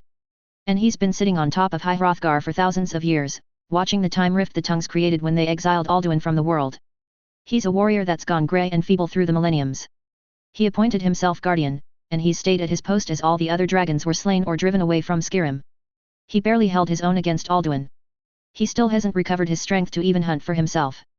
If it wasn't for the pilgrims bringing him cattle ever since he revealed himself, he'd starve up there. This red dragon, can it be trusted? Asked Ulfric. I don't know. Odahviing is its name. He was resurrected a quarter year ago. Parthunax was formerly Alduin's second in command. That red dragon was the third. We asked Balgruelf 4 years ago to use the trap of Dragon's Reach built by his ancestor, Olaf One-Eye. Work to restore the machine had to wait until the civil war was over. Once trapped, Odahviing would have only 2 choices, carry my wife, or see how long he could endure imprisonment before going insane. And Balgruelf would have a second skull to hang in his hall. My wife has learned how to fly, but she cannot fly and fight at the same time yet. She cannot hope to win against the dragons patrolling the skies around Skuldafn. We needed to find a dragon ally willing to battle on her behalf. And for that, she needed to find the strongest dragon. Parthunax named Odahviing the best choice because he knew the red dragon was questioning Alduin's strength and leadership. Ulfric nodded. I see. I should be grateful that the Dragonborn was not known to live in Windhelm. We have no way of trapping a dragon here, unlike Whiterun. He looked down at the map of Skyrim. We shall send help to Whiterun, their sacrifice deserves our respect and aid. Galmer, ready our elites to raid Skuldafn. Revan, how do you intend to reopen the ancient gate? XXXXXXX. Emberise, you're back. Revan tightly embraced his friend. Oi! Just in time to see you blow out Candlehearth. What's going on, Revan? My wife's gone to Skuldafn. It's time to reopen the gate. Ulfric has agreed to lend me troops to invade Alduin's city. Just as you knew he would. Nords and Sovngarde. What better way to die than to defend the gates of their paradise? How did Helzet get to Skuldafn? She had to use the Whiterun contingency. A third of that city is destroyed. But she caught a dragon and forced its agreement to get her safely to Skuldafn past Alduin's sky sentries. I can tell you details later. Tell me, was your mysterious mission successful? I found the mare I was looking for much sooner than I'd hoped. He was expecting me and made it easy for me to find him. Who is he? You never did tell me that. You'll know him as soon as you see him.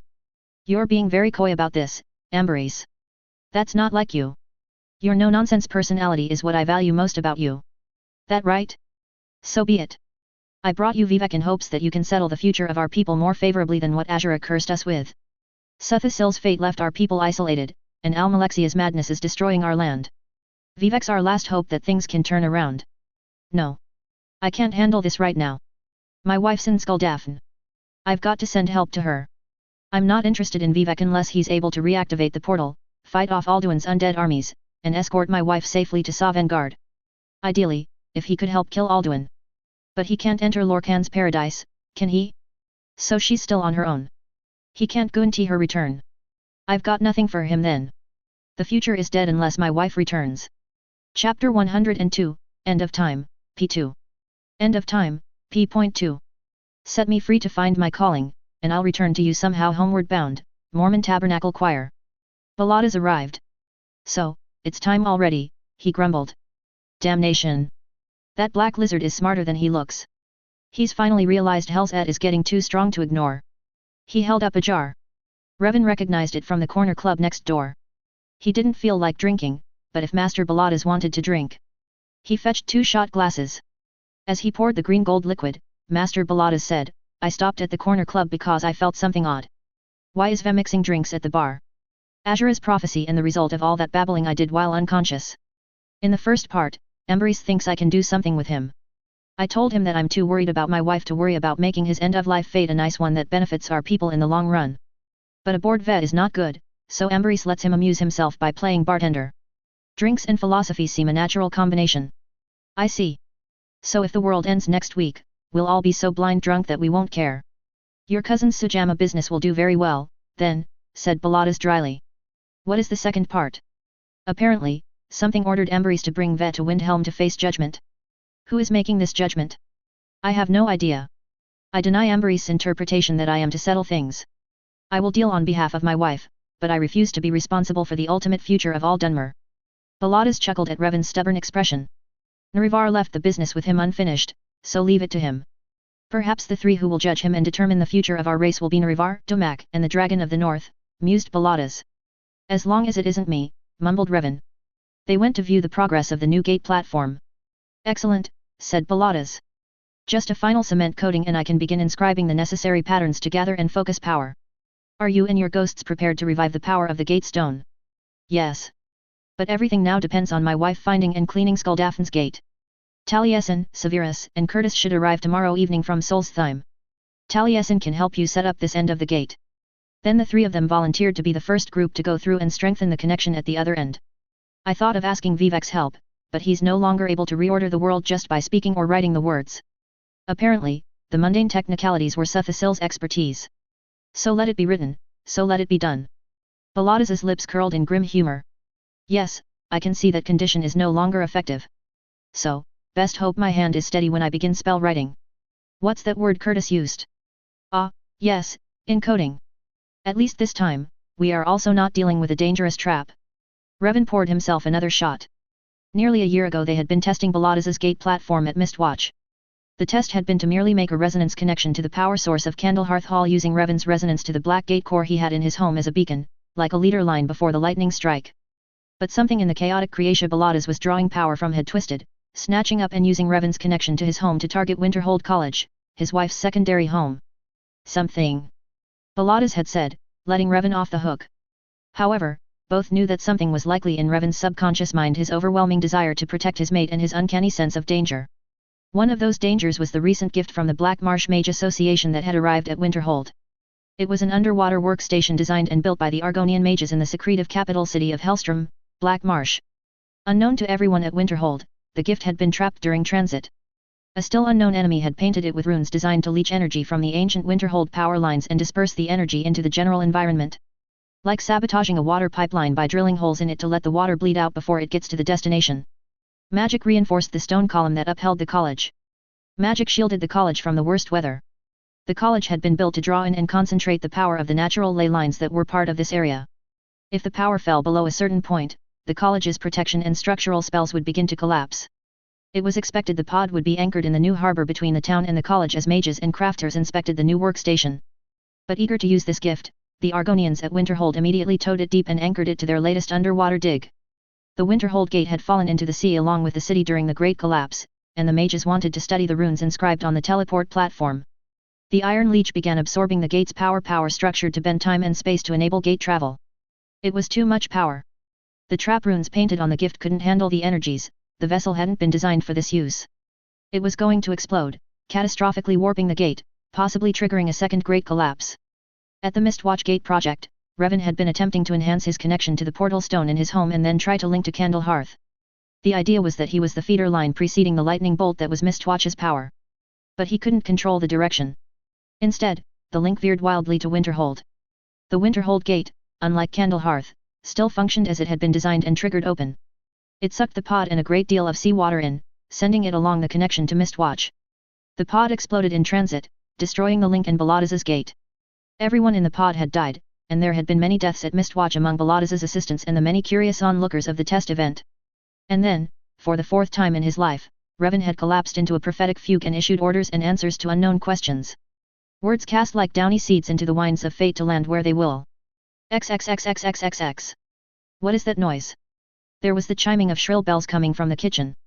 It's that strange hand mirror Mage Curtis gave you, my lord, answered Constance, who had come to help Jalavan put Revan to bed. It rings. Bring it to me, he ordered. Sit down first, she said firmly, guiding him to a bench before leaving to fetch the device.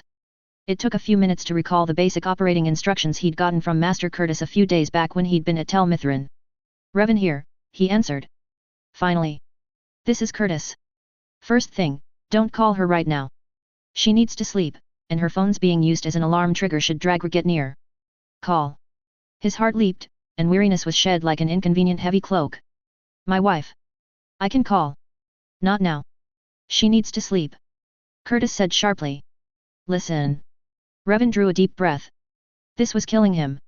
He needed to talk to her, but Curtis had said Dragra and trigger. Where she was? Yes. Hunted. Hiding from Dragra and dragons. He shivered, recalling tense days in his past when he hid from hungry robbers or trolls or wolf packs while trying to keep his pack horses still and quiet. He was being foolish. She'd been in trouble before and had always come out of it and back to him. It's just that being ignorant made it easier to live. Curtis seemed to understand. He kept his tone light and soothing, and he replayed the conversation with Hellsat that he'd recorded. He passed along the pictures of Skulldaffn. The most important help they could give her now was to keep their phones active and within reach. No calls to her. She would have initiate contact because only she could determine when it was safe enough to talk. She was going to try to call back in the morning. Curtis wanted him and Master Tolfter to be ready with their phones so that Curtis could link them into the call. Get some rest, Sarjo. Hate to say this, but you sound like shit. You go into the call sounding punch-drunk from lack of sleep, it's going to distract her. Get some sleep. But first, get someone who can talk to me now. I'll instruct them how to use the phone because, right now, I don't think you're in shape to retain the info. It was a good idea. Constance volunteered and took the phone with her to the kitchen to take the temptation to stay awake from Revan. Just before dawn, she brought him strong black tea to drink while he sat up in bed and joined in the four-way call. Hellsat had managed a good sleep and was preparing to look for the portal platform. The Red Dragon had dropped her at the furthest end of the city from the Sovngarde gate. Curtis speculated that it was for the better because the two reality warping gates could not be in the same area. The Sovngarde gate had been there first. Why, was never explained in the game he'd played. But going on that assumption, Alduin had discovered it, realized it was a prime food and power source, locked it down, and built his city around it. Any other gate would have to be as far away as possible to avoid compromising access to his private larder. In the meantime, while Hellsat was searching for the portal the ghosts had long assured him was there, Curtis and company were sailing back to Windhelm. Tolfter was selecting the wizardry team from the many volunteers, and he would be talking with Ulfric. As soon as Severus arrived in Windhelm, he'd take over talking with Ulfric and preparing the Nord units gearing up to invade for Skulldaffn. With this consult over, Revan ignored the other call participants to say, I love you, wife. I pray for a successful hunt. Yes. She laughed softly, a sound full of warmth and intimacy. You're my secret source of strength, husband. Let's finally finish this so I can come back to you. After the call and after breakfast, he went to his shop to talk with the staff there. It had been a shock to them to learn the store had been traded to Early Dawn for Candlehearth. The why of it shocked them even further. A teleport platform? Like there used to be in Morrowind before Red Year? To a place they'd never heard of? And Whiterun had recently been partially destroyed by a dragon attack and riots from dragon worshippers. All through the meeting, Nords were pounding on the door, demanding answers or to buy weapons, armor, and potions for battle. It was a long morning. Although the store was technically Early Dawn's, Revan ordered a shutdown of walk-in business. Only business that had been pre-arranged, such as repairs and pre-order pickups, were allowed. He would arrange for additional security, and the staff would do inventory. As for jobs, he had yet to discuss such matters with Early Dawn. But for now, he would be grateful if people stayed in place until final ownership could be properly settled. He assured them that they would all meet later after he had talks with Early Dawn. She had been willing to sell Candlehearth because she wanted to retire. Taking on a large, busy store was not retirement. He intended to buy it back from her at a fair market price or offer silent partnership. In either case, she'd retire richer than most Jarls. He went to the palace and the war room, where Ulfric, Galmer, and Icewind discussed troop size, commanders, supplies, and equipment. Icewind was going to be the field commander of this operation.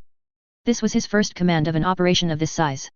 When they paused to ask his opinion, he said, My humble apologies for my presumption, but Lord Severus, Master Curtis, and Taliesin will be the first to go through after the ghosts. Taliesin has been training to set up a gate, he will inspect the Skulldaffn gate and do what he must to strengthen its power. Lord Severus and Master Curtis have their own tasks to prepare for the next team sent through. That team will be the Winterhold Wizards and Dunmer Warriors. The mages will fend off the dragons, who should be taking notice of unusual power surges. The mare I am sending are experienced with fighting and warding against the undead. But they will not enter the city, their duty is to create and guard the staging area.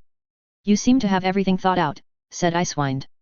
I have discussed this contingency with Lord Severus beforehand. Furthermore, I humbly insist that he share command with you, Thane Icewind. Beyond that, I have no opinions. As he expected, the Nords weren't happy. Who is this Lord Severus? Does he have experience in Skuldafn? Demanded Galmer. No, but he is Narivaran, King Narivar reborn who defeated the tribunal gods over 200 years ago. He is also a dragonborn. Not the prophesied last dragonborn, which is my wife, but should she fall. His mind stumbled to a halt at that. He drew a deep breath and said lightly, well, it never hurts to have a backup in the area, does it? Severus is not a Dunmer name, said Icewind. It sounds imperial. Yes, his name is Severus Timberwolf. His mother was a Nord serving in the Legion, his father, she thinks, was an imperial she kept company with for a brief time, but she wasn't totally sure. Severus was his family's name, just as Timberwolf was hers. He is the one you say is the head of your House Mora, said Ulfric. Yes. House Mora was originally the House of Narivar. I see. Yes, I heard he made quite an impression upon the Dunmer delegations at my coronation. The return of a living legend. Ulfric's lips twitched in a small smile. A pity we didn't have time to meet then. But as the lord of my new city of my kingdom, it is the proper time to meet. Revan's smile was strained. Politics again. As Aldmora was technically an East March city, the city lord had to swear loyalty to Ulfric. Well, he is the kin lord of our house, sire, but he is not going to reside in Aldmora. His home and his family are in Kolovia. I will manage the House Mora business in Aldmora in his name, and you already have my loyalty. Do I?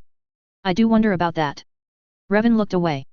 He gestured for one of his bodyguards to unroll a long, cloth-wrapped bundle on the table. It's a copy of an ancient map of Skuldafn made when the Ebonheart Pact leaders used to meet there, a place the Akhavirai could not get to. I doubt the city's layout has changed these past 800 years. As the Nords studied it, Revan moved closer to Icewind. I know the troops will look to you first for their orders, he said to Icewind. Severus will not contest for command so long as you do not ignore or dismiss him. The Dunmer and mages battling in this will take their orders from him. For Dunmer, it is cultural. And he has spent time at Winterhold and is familiar with the mages. Like my wife, he is both a warrior and mage. But he has not been training to fight Alduin as your wife has done, said Icewind. That is so. All the skills he cultivated were to defeat the tribunal. And he does not know as many shouts as my wife does.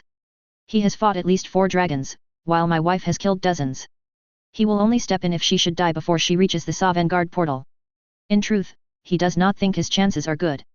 She's driven Alduin to challenge her or lose control of all the dragons he resurrected. Perhaps the heroes of Sovngarde will assist her, but in the end, not even all of Sovngarde can defeat him without her. Only her voice is the one that can break Alduin. Icewind clamped a hand on his shoulder and squeezed it painfully. Then I suppose it was your destiny to be such a skilled viper. You kept me from killing her. So, when is this Timberwolf supposed to get here?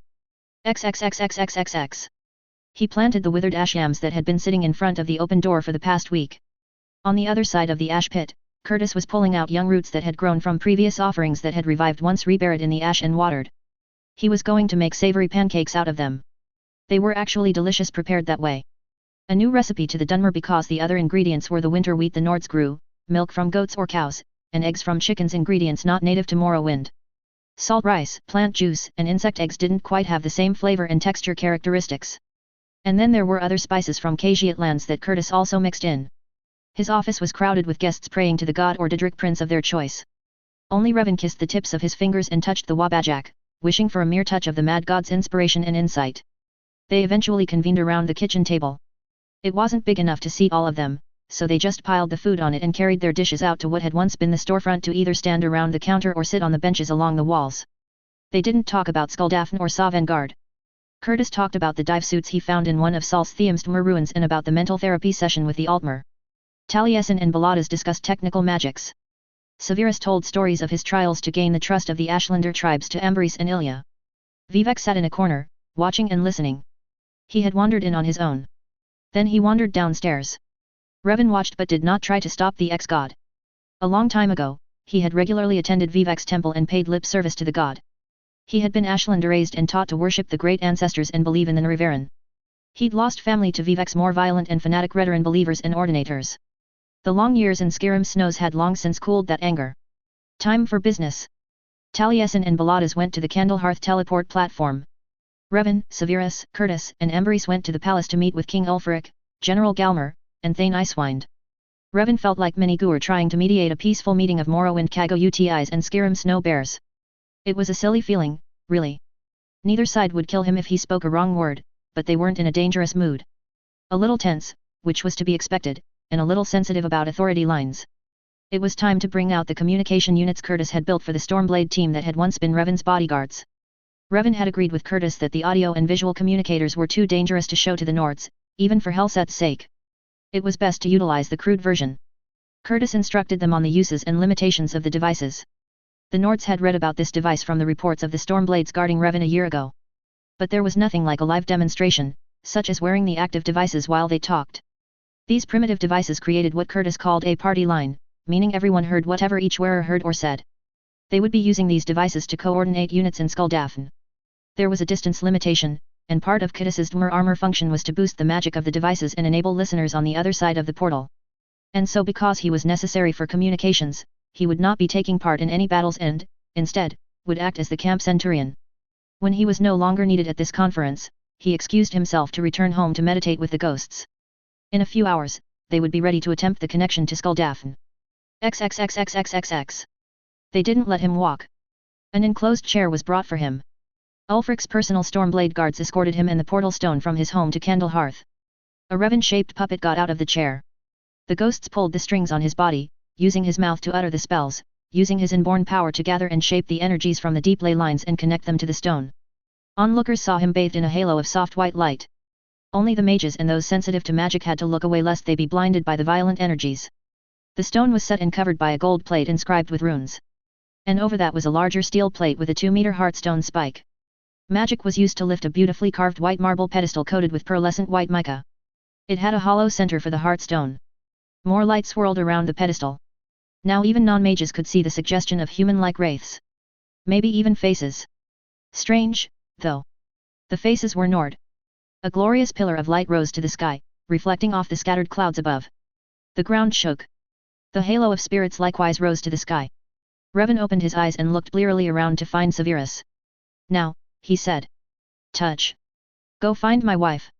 Severus, Curtis, and Taliesin picked up their equipment packs and quickly came forward to touch the pedestal. They became ghosts of light and faded. The power flickered. Revan hoarsely cried out in a harsh tongue. Dunmer heard it as an invocation to Azura for her foresight and protection moving forward to an unknown destiny, to Mephala for guidance to traversing the dark web of oblivion, and to Boethia for strength to reach the battlefield. Ashlander accent and phrasing, Ashlander anger and defiance. A scream to the void. For a moment, it seemed he was fading into the light, his body becoming transparent as if leaching into the erratic power. Or a painted clay statue dissolving in rushing water. A presence familiar to the Winterhold mages appeared, a swirl of rainbow dots of light. The Augur of Dunlane had come. Revan was one of the few the doomed mage called a friend. Revan had always made it a point to chat with the Augur in its chamber deep in the bowels of the college every time he visited Winterhold. And now the Augur came here to return the favor. The Augur had been a master of restoration, unable to restore and save its own body in a disaster of its own making. Its power flowed around its friend, shielding, allowing Revan and the remaining Nord spirits the grace they needed to reinforce the connection to Skuldafn and stabilize the energies flowing through the portal stone and runes. The flickering power steadied and grew pure. The Augur left, the last of the spirits left, and Revan collapsed. The soaring tower of light dimmed to a gently glowing candle. XXXXXXX. He slept solidly for the next 10 hours. Master Colette, the head of the restorations department of the college, watched over him. Magica exhaustion and emotional stress, she pronounced. He should have another 2 days to fully recover, but he was needed for sending the next team to Skuldafn. She and her assistants gently infused Magica back into him. A process made easier because his birth sign was the ritual, inferring a natural self-heal talent and blessed in word and touch against the undead. The little square miracle she kept in a leather purse on her belt vibrated. She pulled it out. She tapped the button with a bell drawn on it. Colette here, she said. The mirror surface shifted, and now its face reflected Curtis at her. Hi, babe. We're fine and dandy over here. How is he? He asked. Better than we'd anticipated. But are you sure you're well? You don't look it. Well, it was a bit rough. A hearty breakfast was not a good idea, but we all got over it. Thank the gods for that. And thank the Augur of Dunlane, too. The portal almost shut down, and Revan came near to being burned up in trying to keep the power steady. But the Augur came through and kept him from dissolution. Wow. I didn't think he could leave the college. Neither did we. It was a shock to all of us. If they weren't such good friends. I hate to think what we'd tell the Archimage when she came back. Yet. They were both silent a long while. Well, Taliesin's making adjustments on this end. Can you get a phone to Balatas? They need to be talking. I'll do that right away. Thanks. See you soon, babe. I am relieved that they arrived safely, whispered Revan, opening his eyes. The other side had some weaknesses the Guardians could not completely overcome. Sending an actual load of mass needed more power than calculated. Colette nodded and said, yes, we also realized that, but we dared not interfere for fear of everything collapsing. Only Dunlane could help, he being what he is. I don't suppose you know how he was able to leave Winterhold. The stone.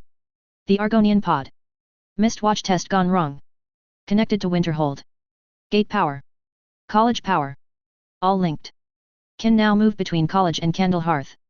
Don't strain yourself, ordered Colette as Revan's voice faltered, and he was fighting to keep his eyes open. But they arrived safely on the other side, so you can stop worrying. Here, I'm going to help you sit up a bit so you can drink some soup, and then you will get some more rest until we need you again. Necklace. What? Ancestor necklace. Give it to me, please. Colette handed him the necklace, which had been put on a side table. Touching it sent cautionary tingles along her spine. Most non-Dunmer masters had done a cursory review of the rumored magicka of Ashlander shamans when it became known the Archimage Helzet was married to one. He had never consented to a full assessment of his powers, so they didn't know his true strength. The necklace was imbued with sentient magic that reminded her of the Dunlane. The next group was sent off without drama. He was no longer needed for the portal. Taliesin had fixed the mechanical problems that the ghosts couldn't touch, so now Mage Onmund could take over gate activation. Ulfric gave him a suite in the palace to rest in. Constance and Angharad brought the children over. Revan held Gaia as he waited for calls from Taliesin or Severus. All his world had narrowed down to a 4-inch circle of glass. Old ruins, Dragr, shouting, glimpses of his wife in battle. She was magnificent, truly. A goddess of mayhem. Taliesin was also pretty good. That was to be expected of her brother. Narivaran, dual-wielding true flame and Hope's fire, was a rampaging force of nature. Revan had never thought about voice quality before, but it was interesting. His wife was the high howling of an ash storm, but Narivar was the deep rumbling of Red Mountain. He kissed the top of Gaia's head. Look, that was a good blow. Your mama's so fierce, Alduin dug his own grave. To Sovngarde. The dragon priest there was defeated. The 2 sentry dragons overhead never moved during the entire battle. He watched her jump into the fiery portal. Dark hours later, Ulfric and Galmer walked into the suite. Revan sat, not looking at them. Icewind entered, holding the dragon priest's staff which keyed the Sovngarde portal. He knelt and extended the staff. Lady Helsets has gone to Sovngarde. I brought the gate key to you. After a long moment, Revan lifted his eyes to look at him. Icewind felt a chill. Dunmer eyes. Crimson eyes. For the first time since he'd known him, the mild-mannered shopkeeper looked like the devil he'd often accused him of being. Break it, Revan whispered. There will be no robber's path, no hidden back door to Sovngarde. Alduin will not escape my wife a second time. It took all the strength of the 3 Nords to break the staff. She'd been in trouble before and had always come out of it and back to him. It's just that. He buried his face against Gaia's belly and cried. Ted HSU, they've been like this since number 3 Overstock when Icewind was first introduced. They understand each other perfectly. Related story, number 2 Homeward Bound, number 15 Aegis Bane, number 21 Twisting the Blade, number 41 Brother Owl, number 75 Briarpatch, number 83 Land of Confusion, number 96-97 Tides of Time. Related second life story, number 41 Gardener of Mare, number 46 Inside the Box, number 48 OnStar. Chapter 103, End of Time, p3. End of Time, p.3. Revan sensed the presence even before he heard the locked door of his office click open. I don't recall inviting you in. I felt like talking, said Vivek. Very well. Give me a few moments to finish talking to my ancestors. You can wait over there if it pleases you. Revan sank back into the half-world of dreams. The presence of the former god upset the Ashlander lines. The Hlalo lines were cautiously welcoming. Revan dismissed their concerns. He wanted any news on his wife. There wasn't much, just the knowledge from ancestors in Oblivion and Aetherius that she was still in Sovngarde and not with them. That was a month ago by the world's time. No knowing how time tracked there. Ever since Alduin had entered, fleeing his wife's wrath, Sovngarde had gone silent. All borders locked down. Its borders were tight unlike Hermias Mora's Apocrypha. The Felix ancestors in Aetherius, some who had Nordkin there, were unable to break in. Even less chance for the ancestors in Oblivion. Shore. Bloody Shore. Rebellious child of Scythes. Not Didra, not Dre. Born when Mundus was born. Sovngarde was his private patch of eternity that no other god shared. And so Alduin knew it was a seemingly abandoned house he could invade and claim as his own, along with the semi-wild cattle that wandered the grounds and fattened on the lush fields. He got to his feet. Slow. His body ached. He had no energy. He desperately wanted to curl up on a couch and sleep, but he had a guest. An uninvited, unwanted guest. Nevertheless, if he hadn't driven the intruder from his home from the outset, there was some duty of courtesy owed by omission. Vivek had poured them both sujamma. He reclined gracefully on the couch. Revan took the gravity chair and put his feet up. He sipped the sujamma. He rather hoped there would be no conversation so he could sleep. Sovngarde is very much like Skuldafn, said Vivek. His voice was clear and soothing. Millenniums of ash-laden air had never been permitted to coarsen at his throat. The dragon city of Skuldafn sits between Morrowind and Skyrim. Sovngarde is a patch carefully cut from Tamriel's mantle and tucked between Aetherius and Oblivion. But it does not dangle carelessly in Sithis' void, anchored like a ship by a chain that could be snapped should a storm take the port. Lorkhan Shore hides it in his body still.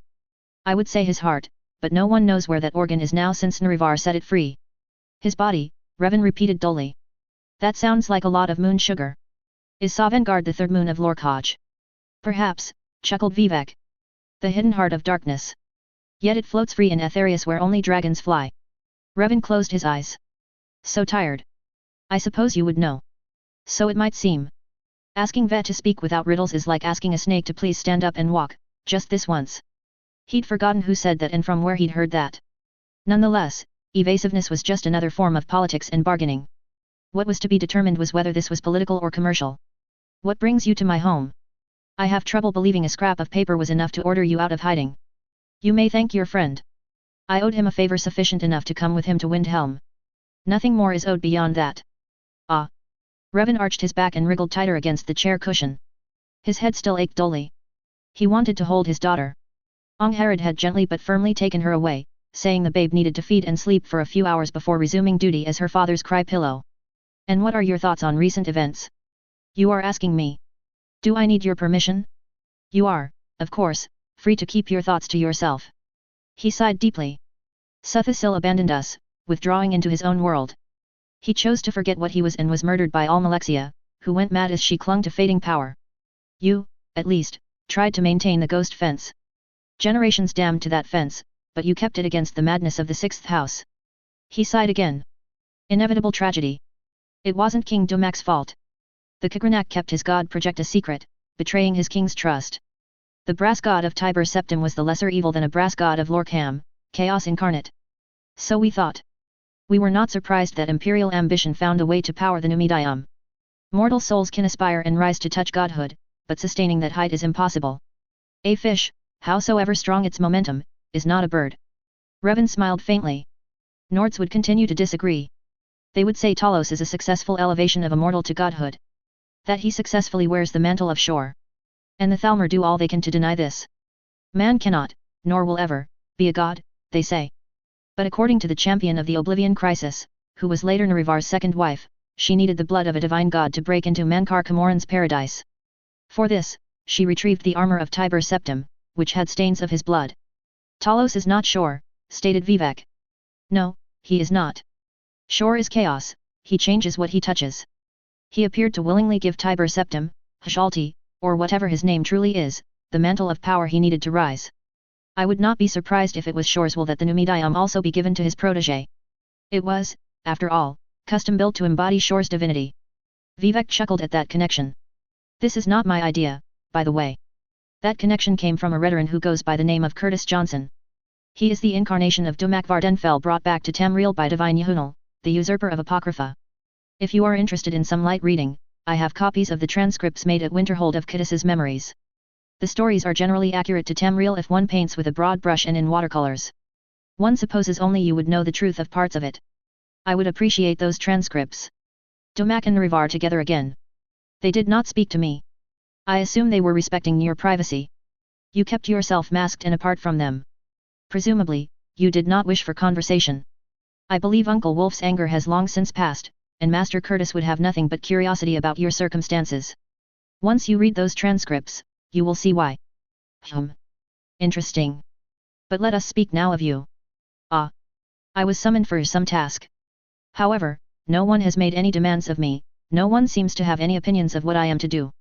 Such tame compliance is not expected of the warrior god. Besides, you were brought in secret. There is only a handful who know who you are. The summons might have been spoken by me, but I was not in my right mind at the time. Yes. Ambrose has said you are subject to fits of prophecy. Even with my shorn senses, I can sense the presence of gods about you. You are an interesting little focal point. To think you were in my city. A few years before the fall. I was shipped out with many Ashlander children when our wise women began prophesying disaster.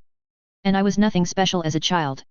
My peculiar fits of prophecy, as you call them, only came after I married.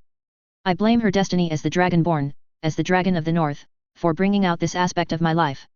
Ismir, Dragon of the North. The Ash King. I remember him. My wife. Revan laughed sadly. I couldn't believe it when I learned my beloved was Dragonborn and inherited the title of the implacable enemy of the Dunmer. Azura assured me my wife's love was a true one and not the passing fancy of an immature girl.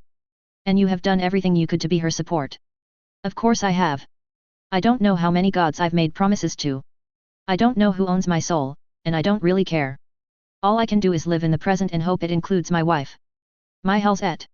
Tears began to spill. He whimpered. Curling forward.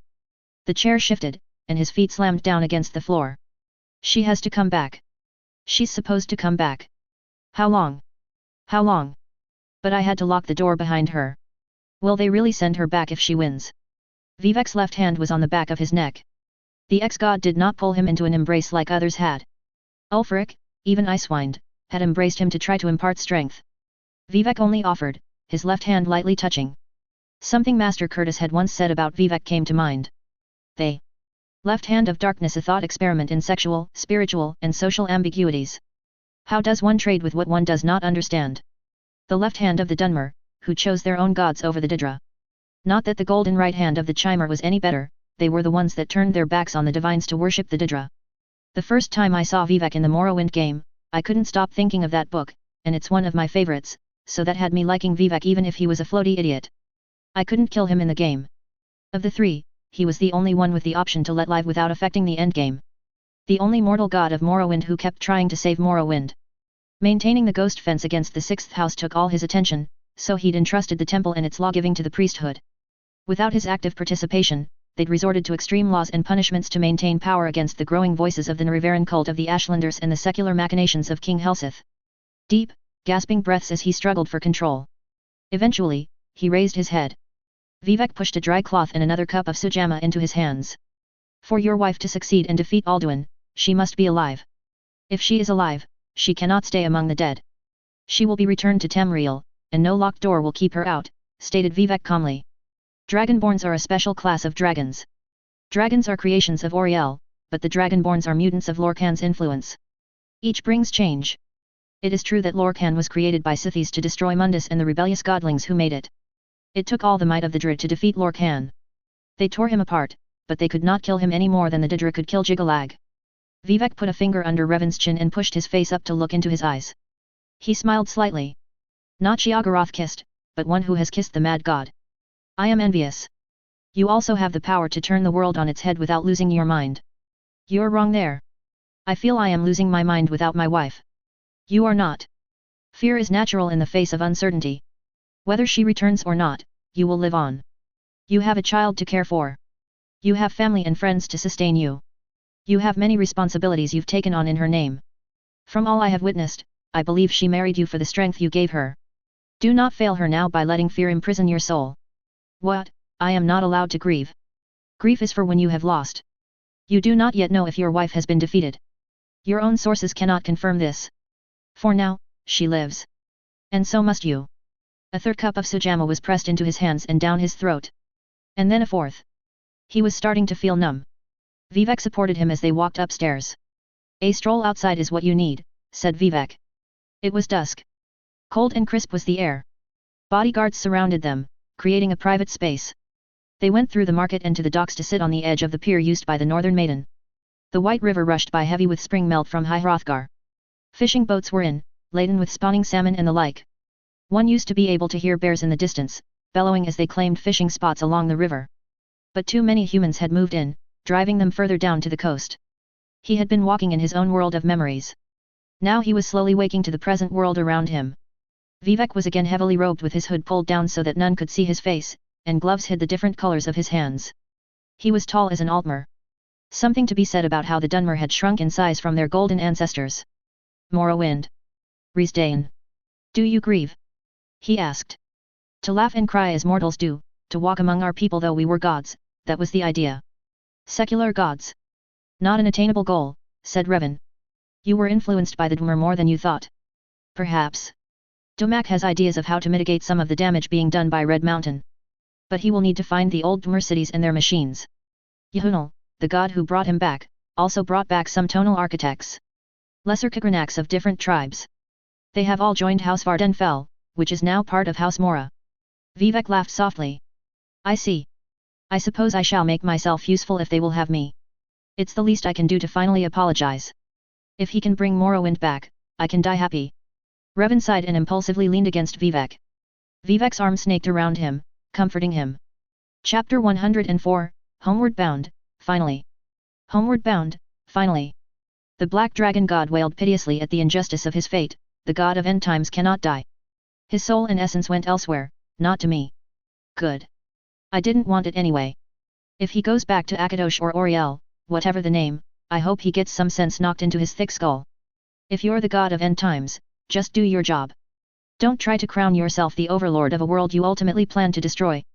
I would hate to see Tamriel turned into another soul cairn. Dead. Forever in decay. I am so tired.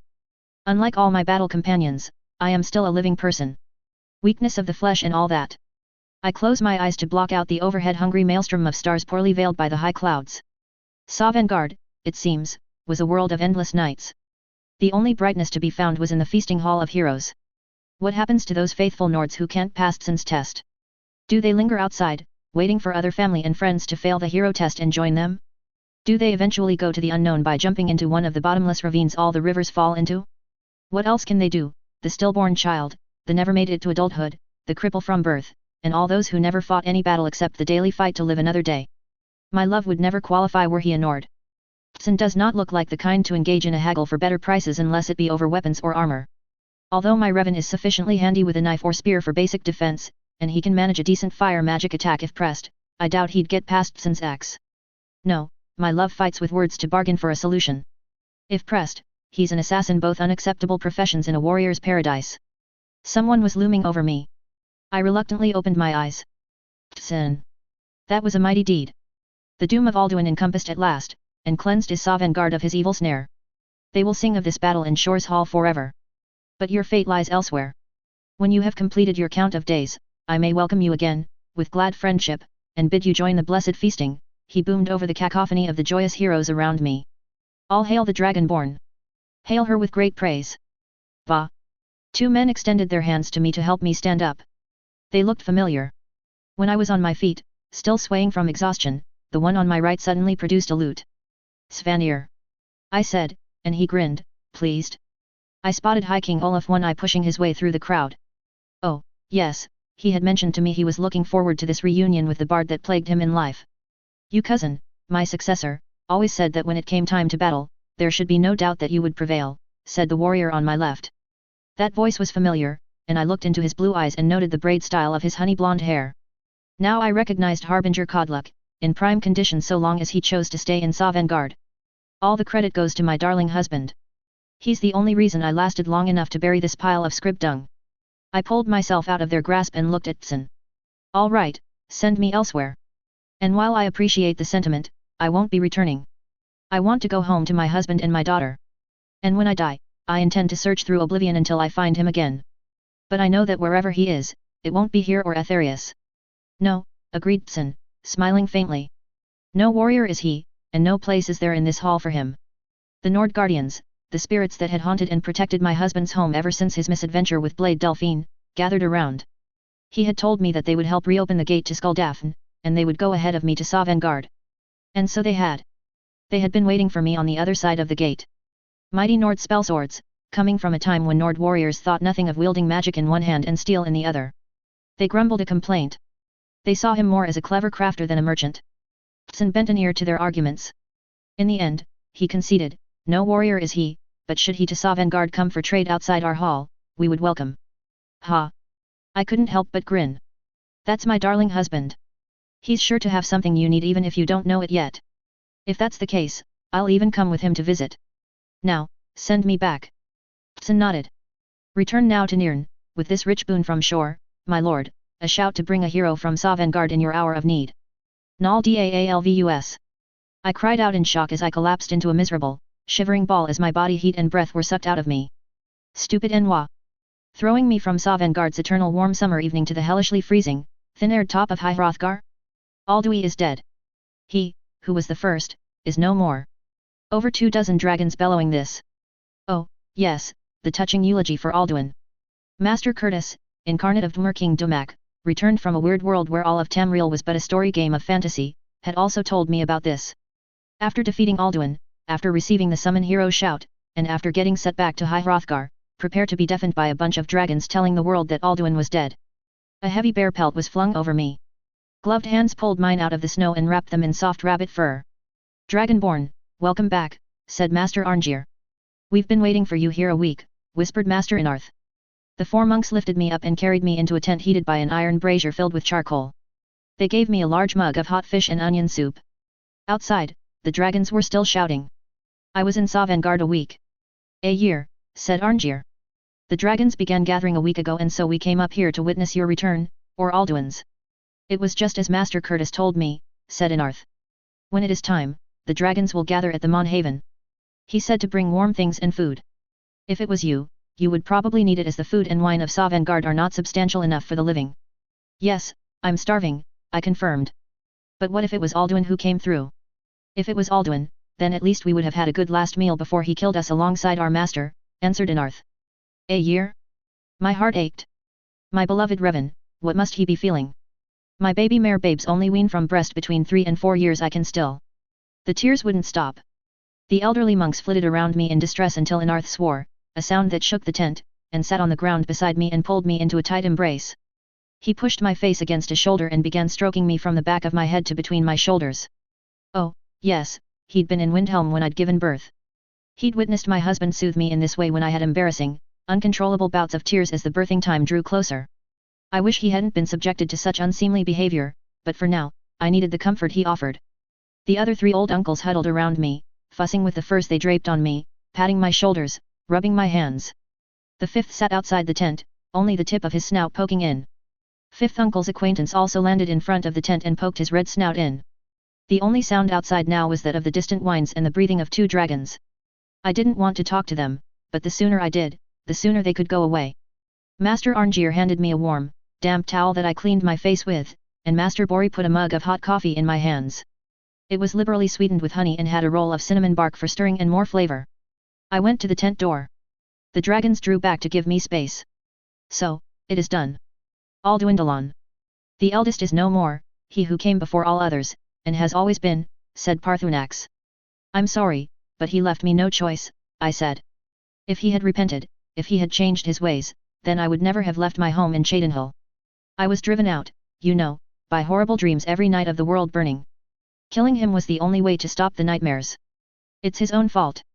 Of course, if I had never left home, I would be in Cheydinhal learning to handle high society battles of image, gossip, and fashion setting.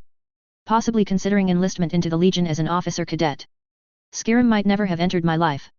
I would never have met Revan, never held tiny Gaia in my arms. Indeed. Alduin Walandani.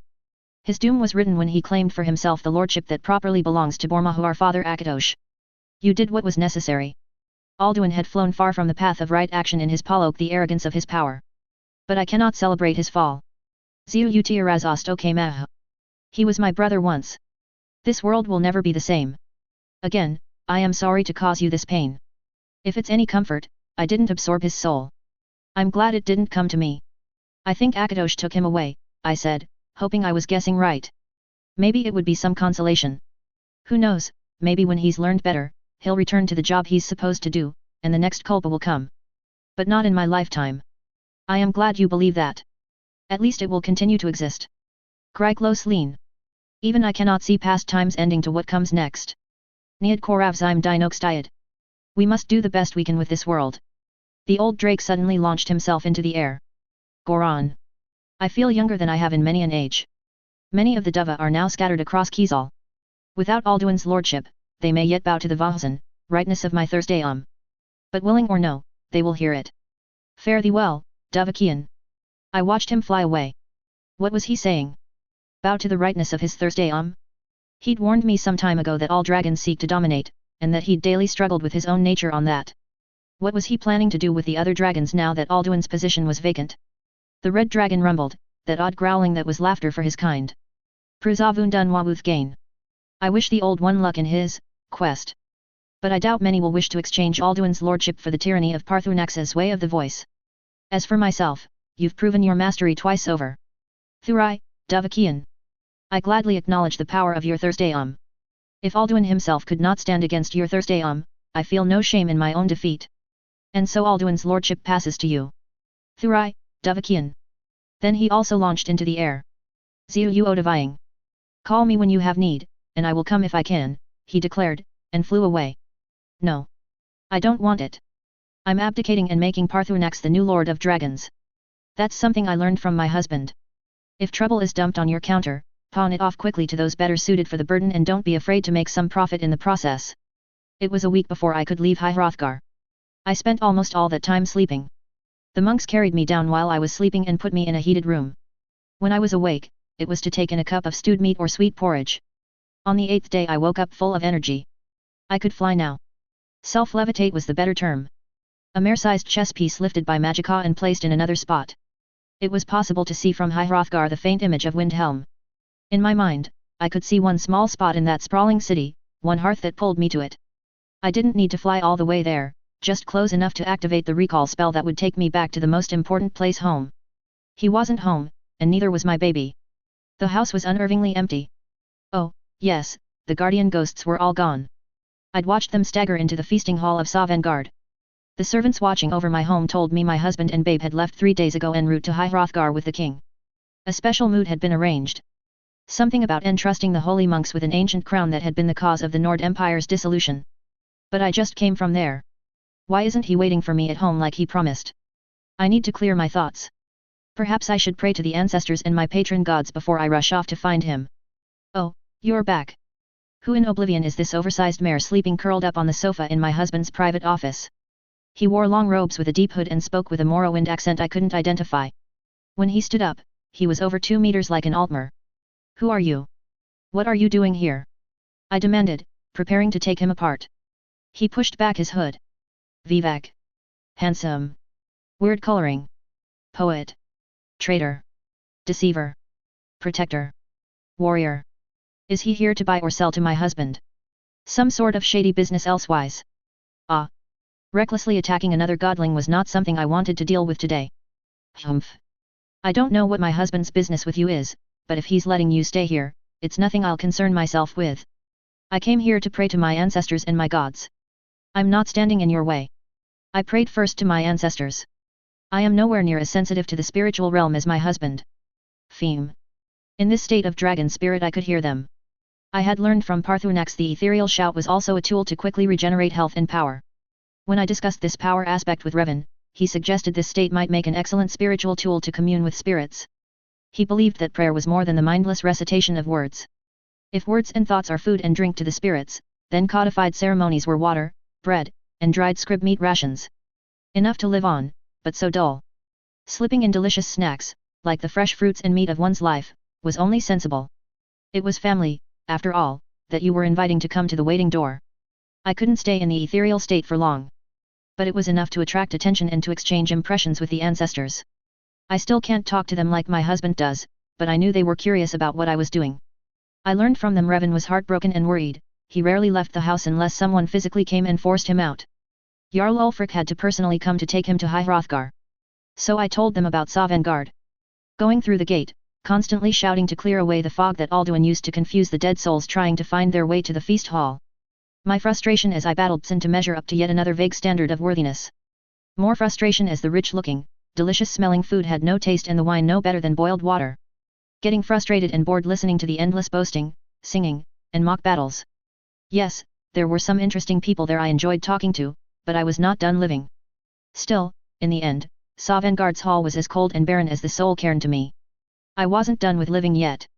All the many tongues I met in the hall kept wriggling out from under the burden of battle, even the ones who had invaded Riesdane. I thought these heroes would be eager to rush into battle, yet all claimed something about the courtesy of the kill, that it was not their place to take the glory from those that deserved it. They meant the original 3 idiots who had sealed Alduin and left me to deal with their failure. Brave, thick-headed idiots who flung themselves again and again against their god of destruction. Loudmouth, arrogant.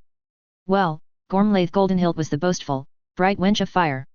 Hakon One-Eye didn't run his mouth as much, but his roar was chilling, and his blows devastating as a winter avalanche.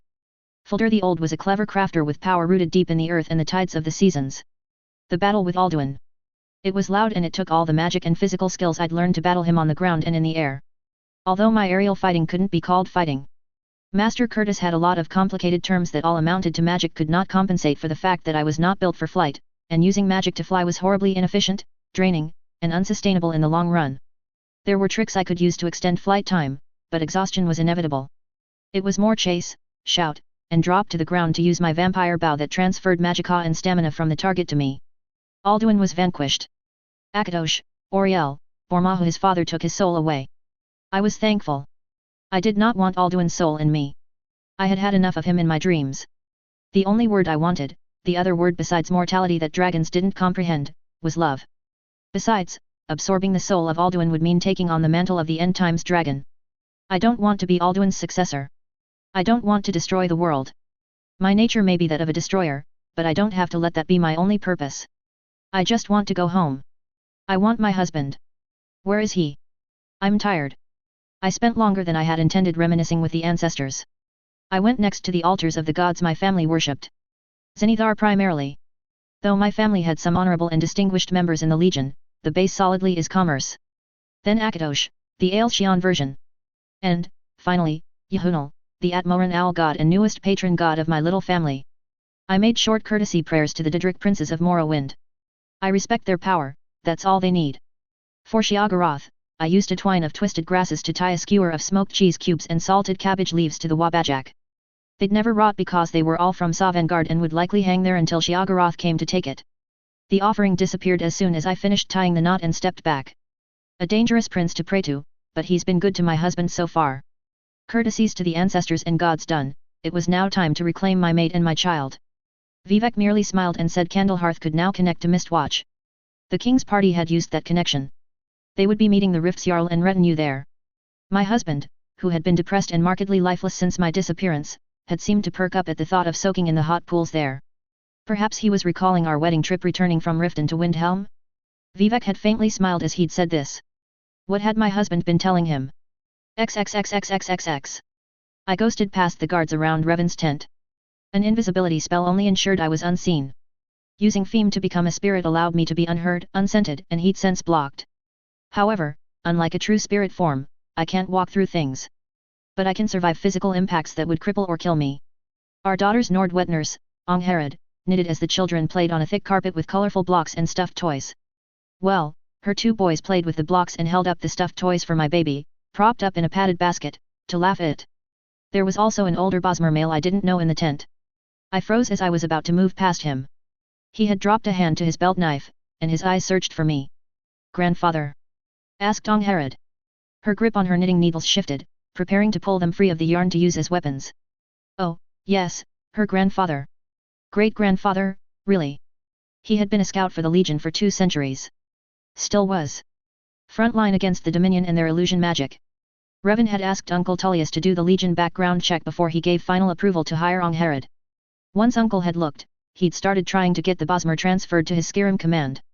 I thought you said your master got rid of all the ghosts, he said. Khan, I whispered. They relaxed. My Feem shout timed out. Relax. I'm here for my man and my babe. Oh, of course, my lady, said Angharad calmly as she put down her knitting and lifted my sweet Gaia from her cushion to hand to me. The Bosmer quickly pushed the stool he'd been sitting on behind me so that I could sit down and cuddle my baby. By your leave, my lady, I'll go fetch the Lord, he said. Don't tell anyone else I'm here, I told him. He looked offended. Of course not. If you'd wanted anyone else to know, you wouldn't have bothered sneaking in here. Not too long after, I heard him saying, no, they wouldn't have noticed the courier coming near this tent. She's a wizard, and she was invisible. Angharad took her children in hand and prepared to leave the tent. Revan came in. Angharad, where are you going? Time to give my boys a bath, master. Oh. He went silent as he looked past her and saw me. I'm sorry I'm so late, love, I said, my voice breaking. I heard the dragons declaring Alduin's death. I dared hope. He stumbled to me, falling to his knees and embracing us. Crying, kisses, hoarse declarations of love and hot hands caressing. Gaia fussed. She's hungry, laughed Revan, releasing me and sitting back. He wiped his face on the sleeve of his discarded robe. May as well feed her now. I can wait a little longer for my turn. I want to go home after this, I said. It's the restart of our marriage, and I want the first night in our bed this time, not another bush. His smile held a sweet promise. I'm not stupid. It wasn't going to be all flowers and wine from here on out. We each had enemies and responsibilities that ensured troubles to come. And even without Alduin, the remaining dragons weren't done with the world any more than I was. My cousin was going to be the next emperor, so I knew I would have missions in the empire to aid family living on the coast nearest the Dominion. And, with Vivek here, I knew my husband would be the opportunist pushing the battle for Morrowind's revival. The world wasn't going to end. Not yet, and not by Dragon Fire. A/N, well, this ends my first fanfic story.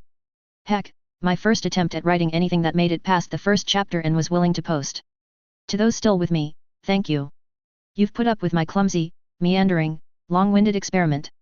Revan and his group will still be making appearances through my other story, Second Life. I have some vague ideas for one-shots, but they center around the children. I was trying to clean up early postings, but found that despite the auto-system responses that the updates will soon be posted, they never were. Oh, well, it is what it is, misspellings, rough grammar, and P.L.O.T. holes.